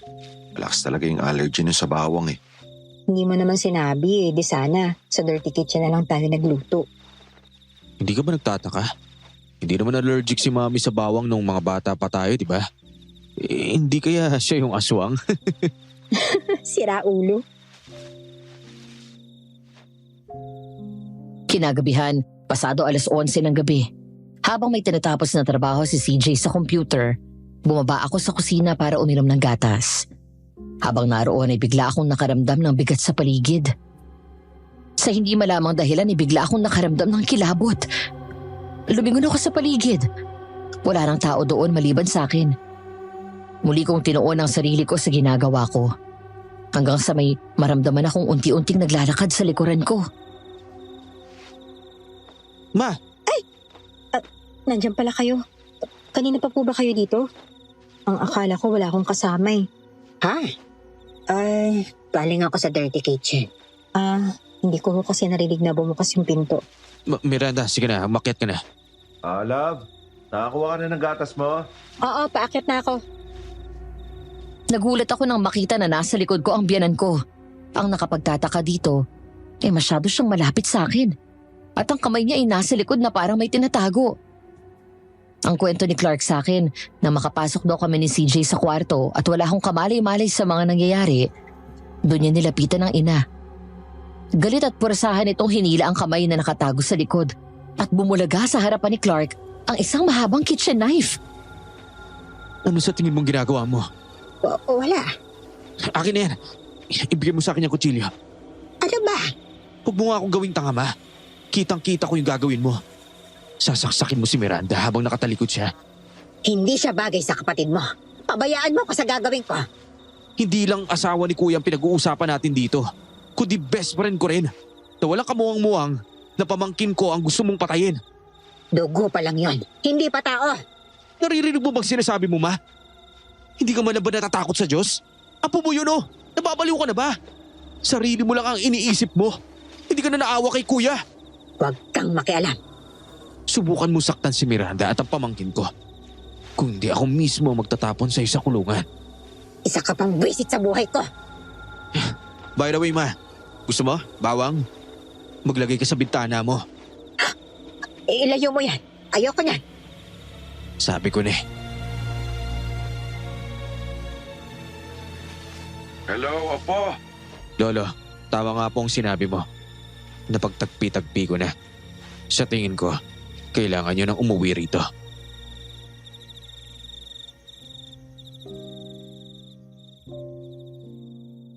Isang umaga ng Sabado, habang nasa kwarto ako at nagtutupi ng mga damit naming mag-asawa, si CJ naman ay umalis sandali ng mga umagang yun.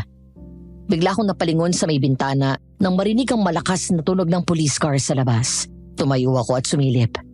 Pero mula doon sa kwarto ay hindi ko masyadong kita yun. Kaya naman lumabas ako ng silid at nagpunta sa dulo ng hallway kung saan may bintana. Maya-maya ay dumating si Clark at Kuya June at nakasilip pa rin. Anong nangyayari? Bakit ang daming tao? Tsaka bakit may pulis? Oh, may suko pa. May nakita raw na patong-patong na bangkay sa isang lumang kubo doon sa may bandang loob na kakahuyan. Bangkay? Kanina daw nakubo yun. Wala daw nakakaalam pero ang duda ng mga tao, bahay daw yun ang aswang. Hindi nyo ba alam? Ang daming nawawala doon sa kabilang bayan.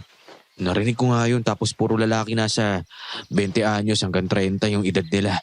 Malakas ang kutob ko na aswang nga may kagagawa ng lahat ng ito. Siguro nagpapanggap na magandang babae yung aswang tapos inakit yung biktima. Ganun na nga, habang nag-iisip siya ng paraan kung paano ka makukuha at ang bata sa sinapupunan mo. Humahanap siya ng biktima para makakain at maipangtawid sa kanyang gutom. Demonyo talaga. Ang dami pa ng iba. Hello, love? Pauwi ka na? Oo. Ano gusto mo pa sa lubong? Gusto ko ng fried chicken saka pizza. Sige. Dadaan na ako agad sa bilihan. Thanks, love. Ingat sa pagmamaneho, ha? Kuya Jun, magpapatulong sana ako sa'yo. May problema dun sa motor ko eh. Sige, halika, tignan ko. Hindi na ako nakiusisa pa sa nangyayari sa labas at bumalik sa kwarto para ipagpatuloy ang ginagawa ko. Makalipas ang 20 minutes, nang matapos ko ang pagtutupi at nailagay sa closet ang damit namin, muli akong lumabas para hintayin ang pagdating ni CJ. Ayon kasi sa text niya, malapit na siya sa bahay. Habang naghihintay ay muli akong bumalik sa bintana at sinilip ang mga nangyayari. Ilang sandali pa ang lumipas nang umalis ako doon.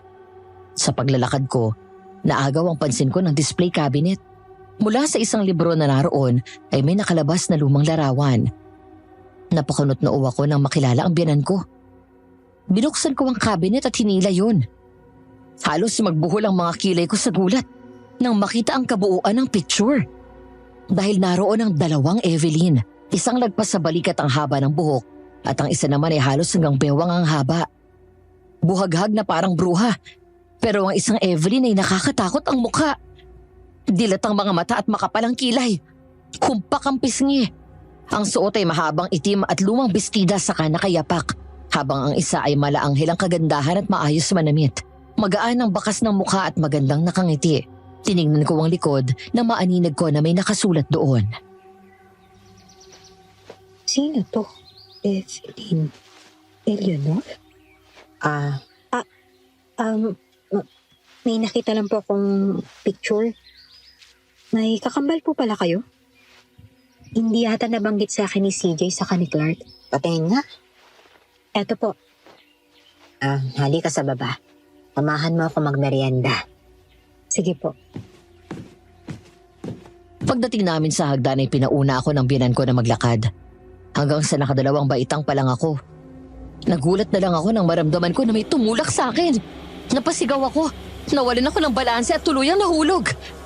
Hindi ko alam na naroon na pala sa garahe si CJ at nakita ang mga pangyayari. Nang bumagsak ako sa sahig ay wala na akong malay. Miranda! Anong nangyari? Miranda! Anong ginawa mo, Ma? Wala akong alam, anak. Nagulat na lang din ako. Sinungaling ka. Kitang-kita kita. Tinulak mo ang asawa ko. Anong klaseng tao ka? Kung tatandaan mo, kapag may nangyaring masama sa mag-ina ko, lalo na sa anak ko, kakalimutan kong nanay kita. Miranda! Love! Wake up! Ayun, tama-tama may ambulansya. Sir! Tulong! Tulungan niyo kami! Nang maalimpungatan ako, naroon na ako sa loob ng isang kwarto sa ospital. Nakatalikod mula sa akin si CJ, habang kaharap si Clark at may hawak itong phone. Mula doon ay narinig ko ang sinasabi ng asawa ko kay Ate Inday na siyang kausap nito. Magkahalong lungkot at galit ang naririnig ko sa boses niya. Na mga panahon na yon ay wala pa akong alam kung bakit ako nahulog sa hagdan. Nang kapain ko ang noo ko, Naramdaman ko na may gasa na makapal doon. Oo, Ate Inday.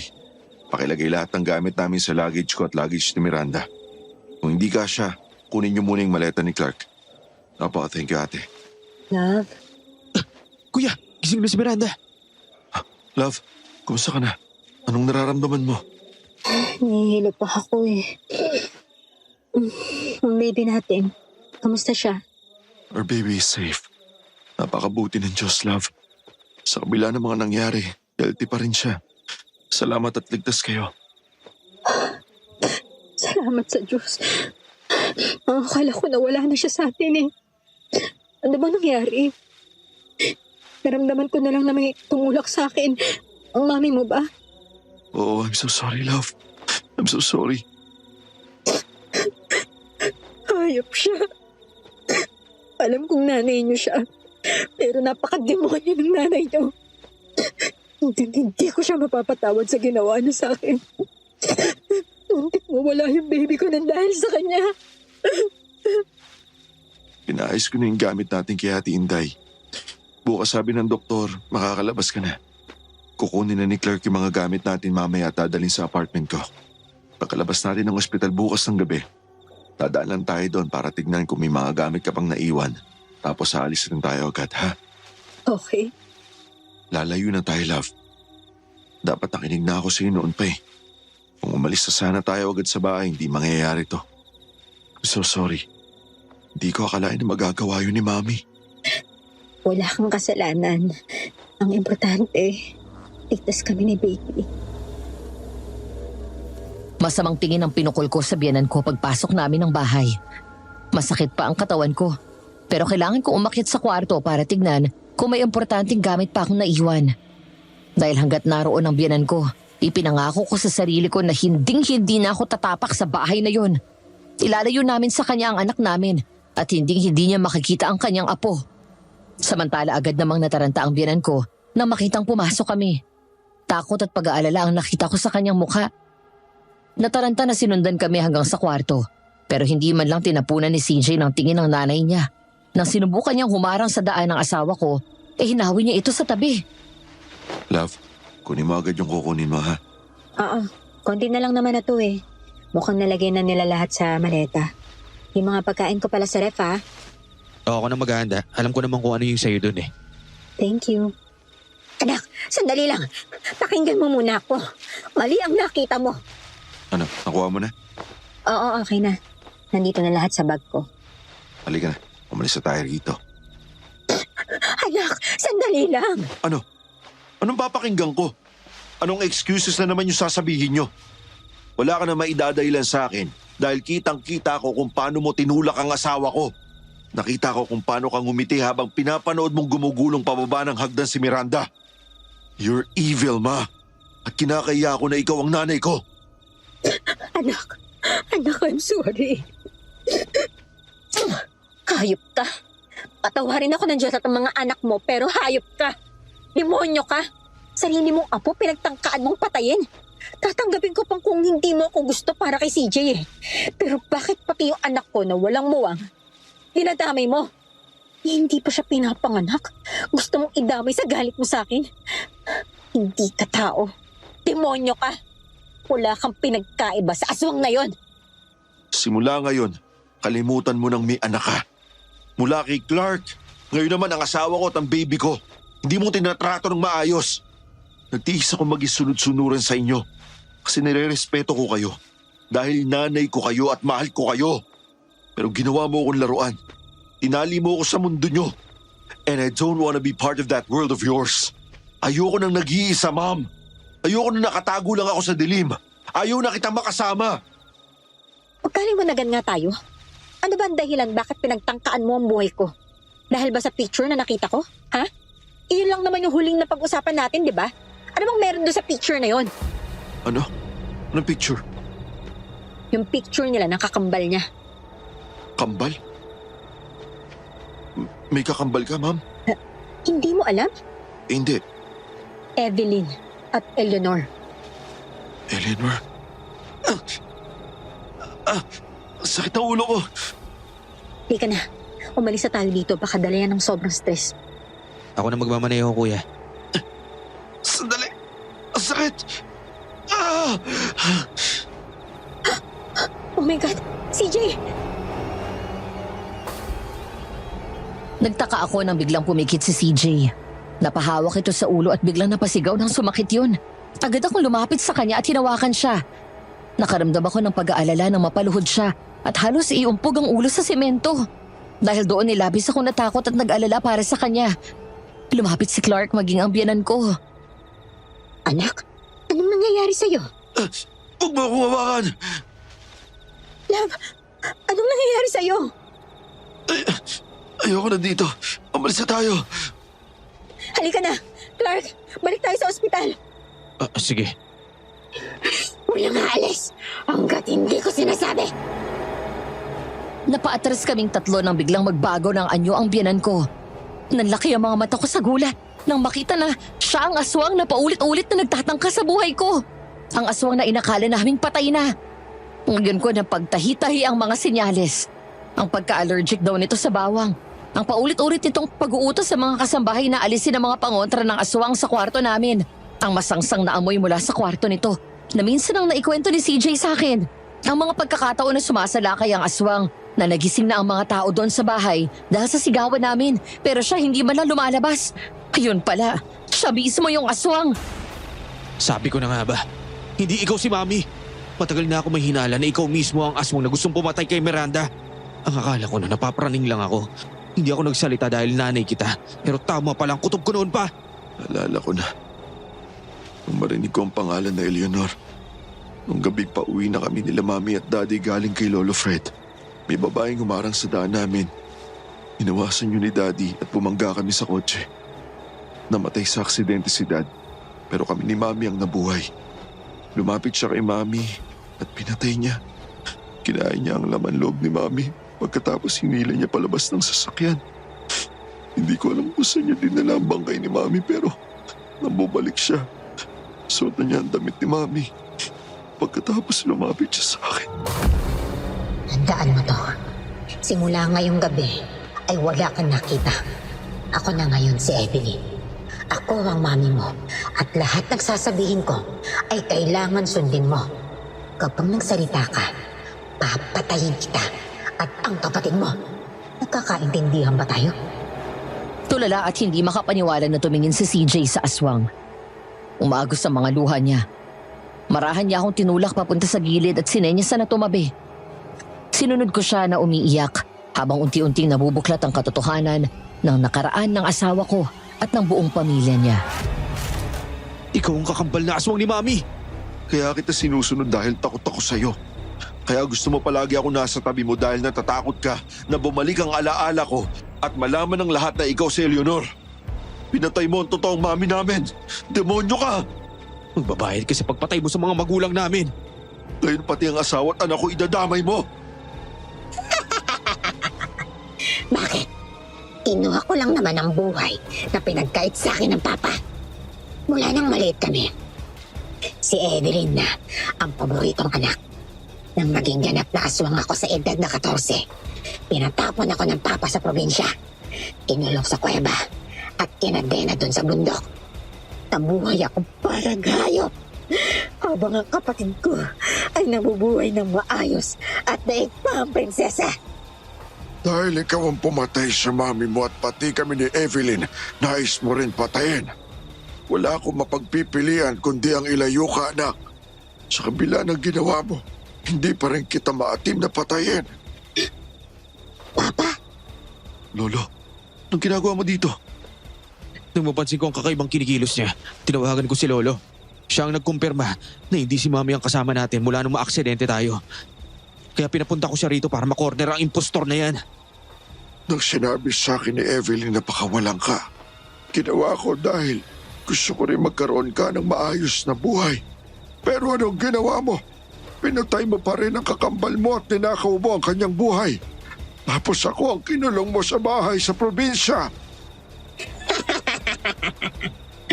amanas na lang tayo, Papa. Ibinalik ko lang sa'yo ang ginawa mo sa akin. Ang tratuhin na parang hayop. Ngayon alam na ninyo ang katotohanan. Magbabayad kayo lahat. Para malinaw, kahit kailan ay hindi ko kayo tinuring na anak. Pinaglaruan ko lang kayo. At ikaw, CJ, kinailangan kitang bantayan para masiguro na hindi mo maaalala ang nakita mo ng gabing yun. Demonyo ka nga! Huwag ang mga bata, Eleanor. Wala silang kasalanan. Meron. Lalo ka na, CJ. Pagkatapos kitang alagaan, tatalikuran mo ako na nagpalaki sa'yo dahil sa babaeng yan. Na sana noon ko pa ginawa. Niloko mo kami magkapatid. Sinira mo ang pamilya ko. Ako ang nagpakananay sa inyo. Kahit kailan hindi ka umabot sa kalingkingan ng pagiging ina ng mami ko. Alam mo kung bakit? Dahil hindi ka marunong magpakaina. Pinanipula mo kami. Pinaikot sa mga kasinungalingan at pagpapanggap mo. Ngayon naalala ko na. Kahit sa ganda ni Mami ay wala ka pang panama. Iisa lang ang mukha ninyo. Pero magkaiba kayo ng ugali dahil hindi demonyo ang mami ko. Walang pwedeng makaalam na katotohanan. Hindi na ako pwedeng bumalik sa bundok ngayon. Huwag ka mag-alala. Hindi kita ibabalik doon dahil sa impyerno ka na didiretso. Mabilis na sumugod ang aswang. Agad tumakbo si CJ sa akin at hinarang ang sarili para protektahan ako. Una nitong sinugod si Clark. Sinakal sa leeg sa kahinagis. Tumama siya sa pader at bumagsak siya sa sahig. Sunod naman itong sumugod sa amin. Kinuha ko ang isang malaking base at iniabot sa asawa ko. Nang makalapit ang aswang at malakas nitong pinukpok yun sa mukha. Kuya! Nagkamali ka ng siningil dahil wala kaming utang sa'yo. Ikaw ang may atraso sa amin. Kaya pagbabayaran mo ng mahal ang pagpatay mo sa mga magulang ko at ang pagtatangka mong pagpatay sa asawa at anak ko. Kulang pa yan sa hirap, sa dinanas ko. Hayop ka! Clark, ang buntot pagi! Nang makita ko ang buntot paagi na bigay ni Kuya June na naisilid ni CJ kanina sa bag, agad kong kinuha yon at binigay ko kay Clark.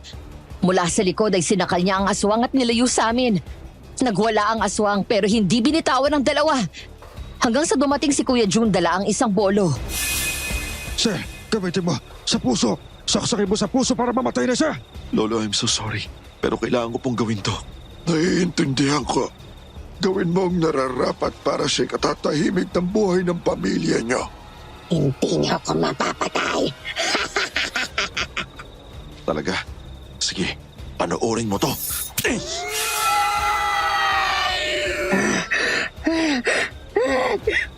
Walang iya kayo. Walang utang na loob. Para sa pagtatangka mo sa buhay ng asawa at anak ko. Para sa panluloko mo sa amin sa mahabang panahon. Para kay Mami at Daddy! Yeah! Sinaksak ni CJ ang aswang sa dibdib at sinadyang tamaan ang puso nito. Sunod ay si Clark mula sa likod. Nang bumagsak ang aswang at tuluyang namatay, inagaw ni Clark ang bolo sa kabiglang pinugutan nito ng ulo. Tinakpan ko ang mukha ko at niyakap ako ni CJ para hindi ko makita ang nakakarimarim na itsura ng aswang. Sira ulo ka. Bakit mo pinugutan? Ibabalikan daw tayo eh. Para siguradong hindi na mabubuhay yan. At kapag tinanong ako kung ano ang isa sa achievement ko sa buhay, sasabihin ko na pinugutan ko ng ulo ang aswang. Sira ulo ka talaga. Kinaumagahan nagtipon kami sa garden kasama si Lola Fred. Doon niya kinuwento ang lahat at kung paano nagkaroon si Eleanor. Sa unang pagkakataon ay nakaramdam ng awa sa kanya. Dahil biktima lang din siya ng pagkakamali ng kanyang sariling ama. Ang kasalanan na pinagbayaran ng anak. Tawarin niyo ako mga apo. Kasalanan ko lahat. Haaminin ko na naging maloko ako nung araw. Magkasawa na kami ng lola niyo pero ako'y nakiapit. Nang madestino ako sa probinsya, nakilala ko ang isang magandang babae, si Ophelia. Nagkaroon kami ng relasyon, pero nang niyaya niya ako magpakasal, doon ko sinabi na may asawa na ako.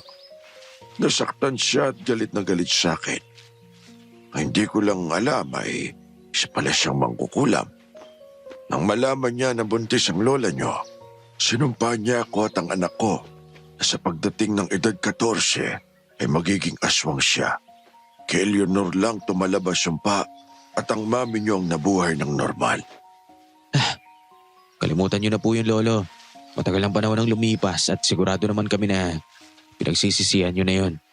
Sobrang pagsisisi ko. Sinira ko ang buhay ni Ophelia at ni Leonor. Nasaktan ko ang lola niyo. Ang kawawa kong anak. Siya ang nagbayad ng kasalanan ko at nadamay ang lola at mamit daddy niya.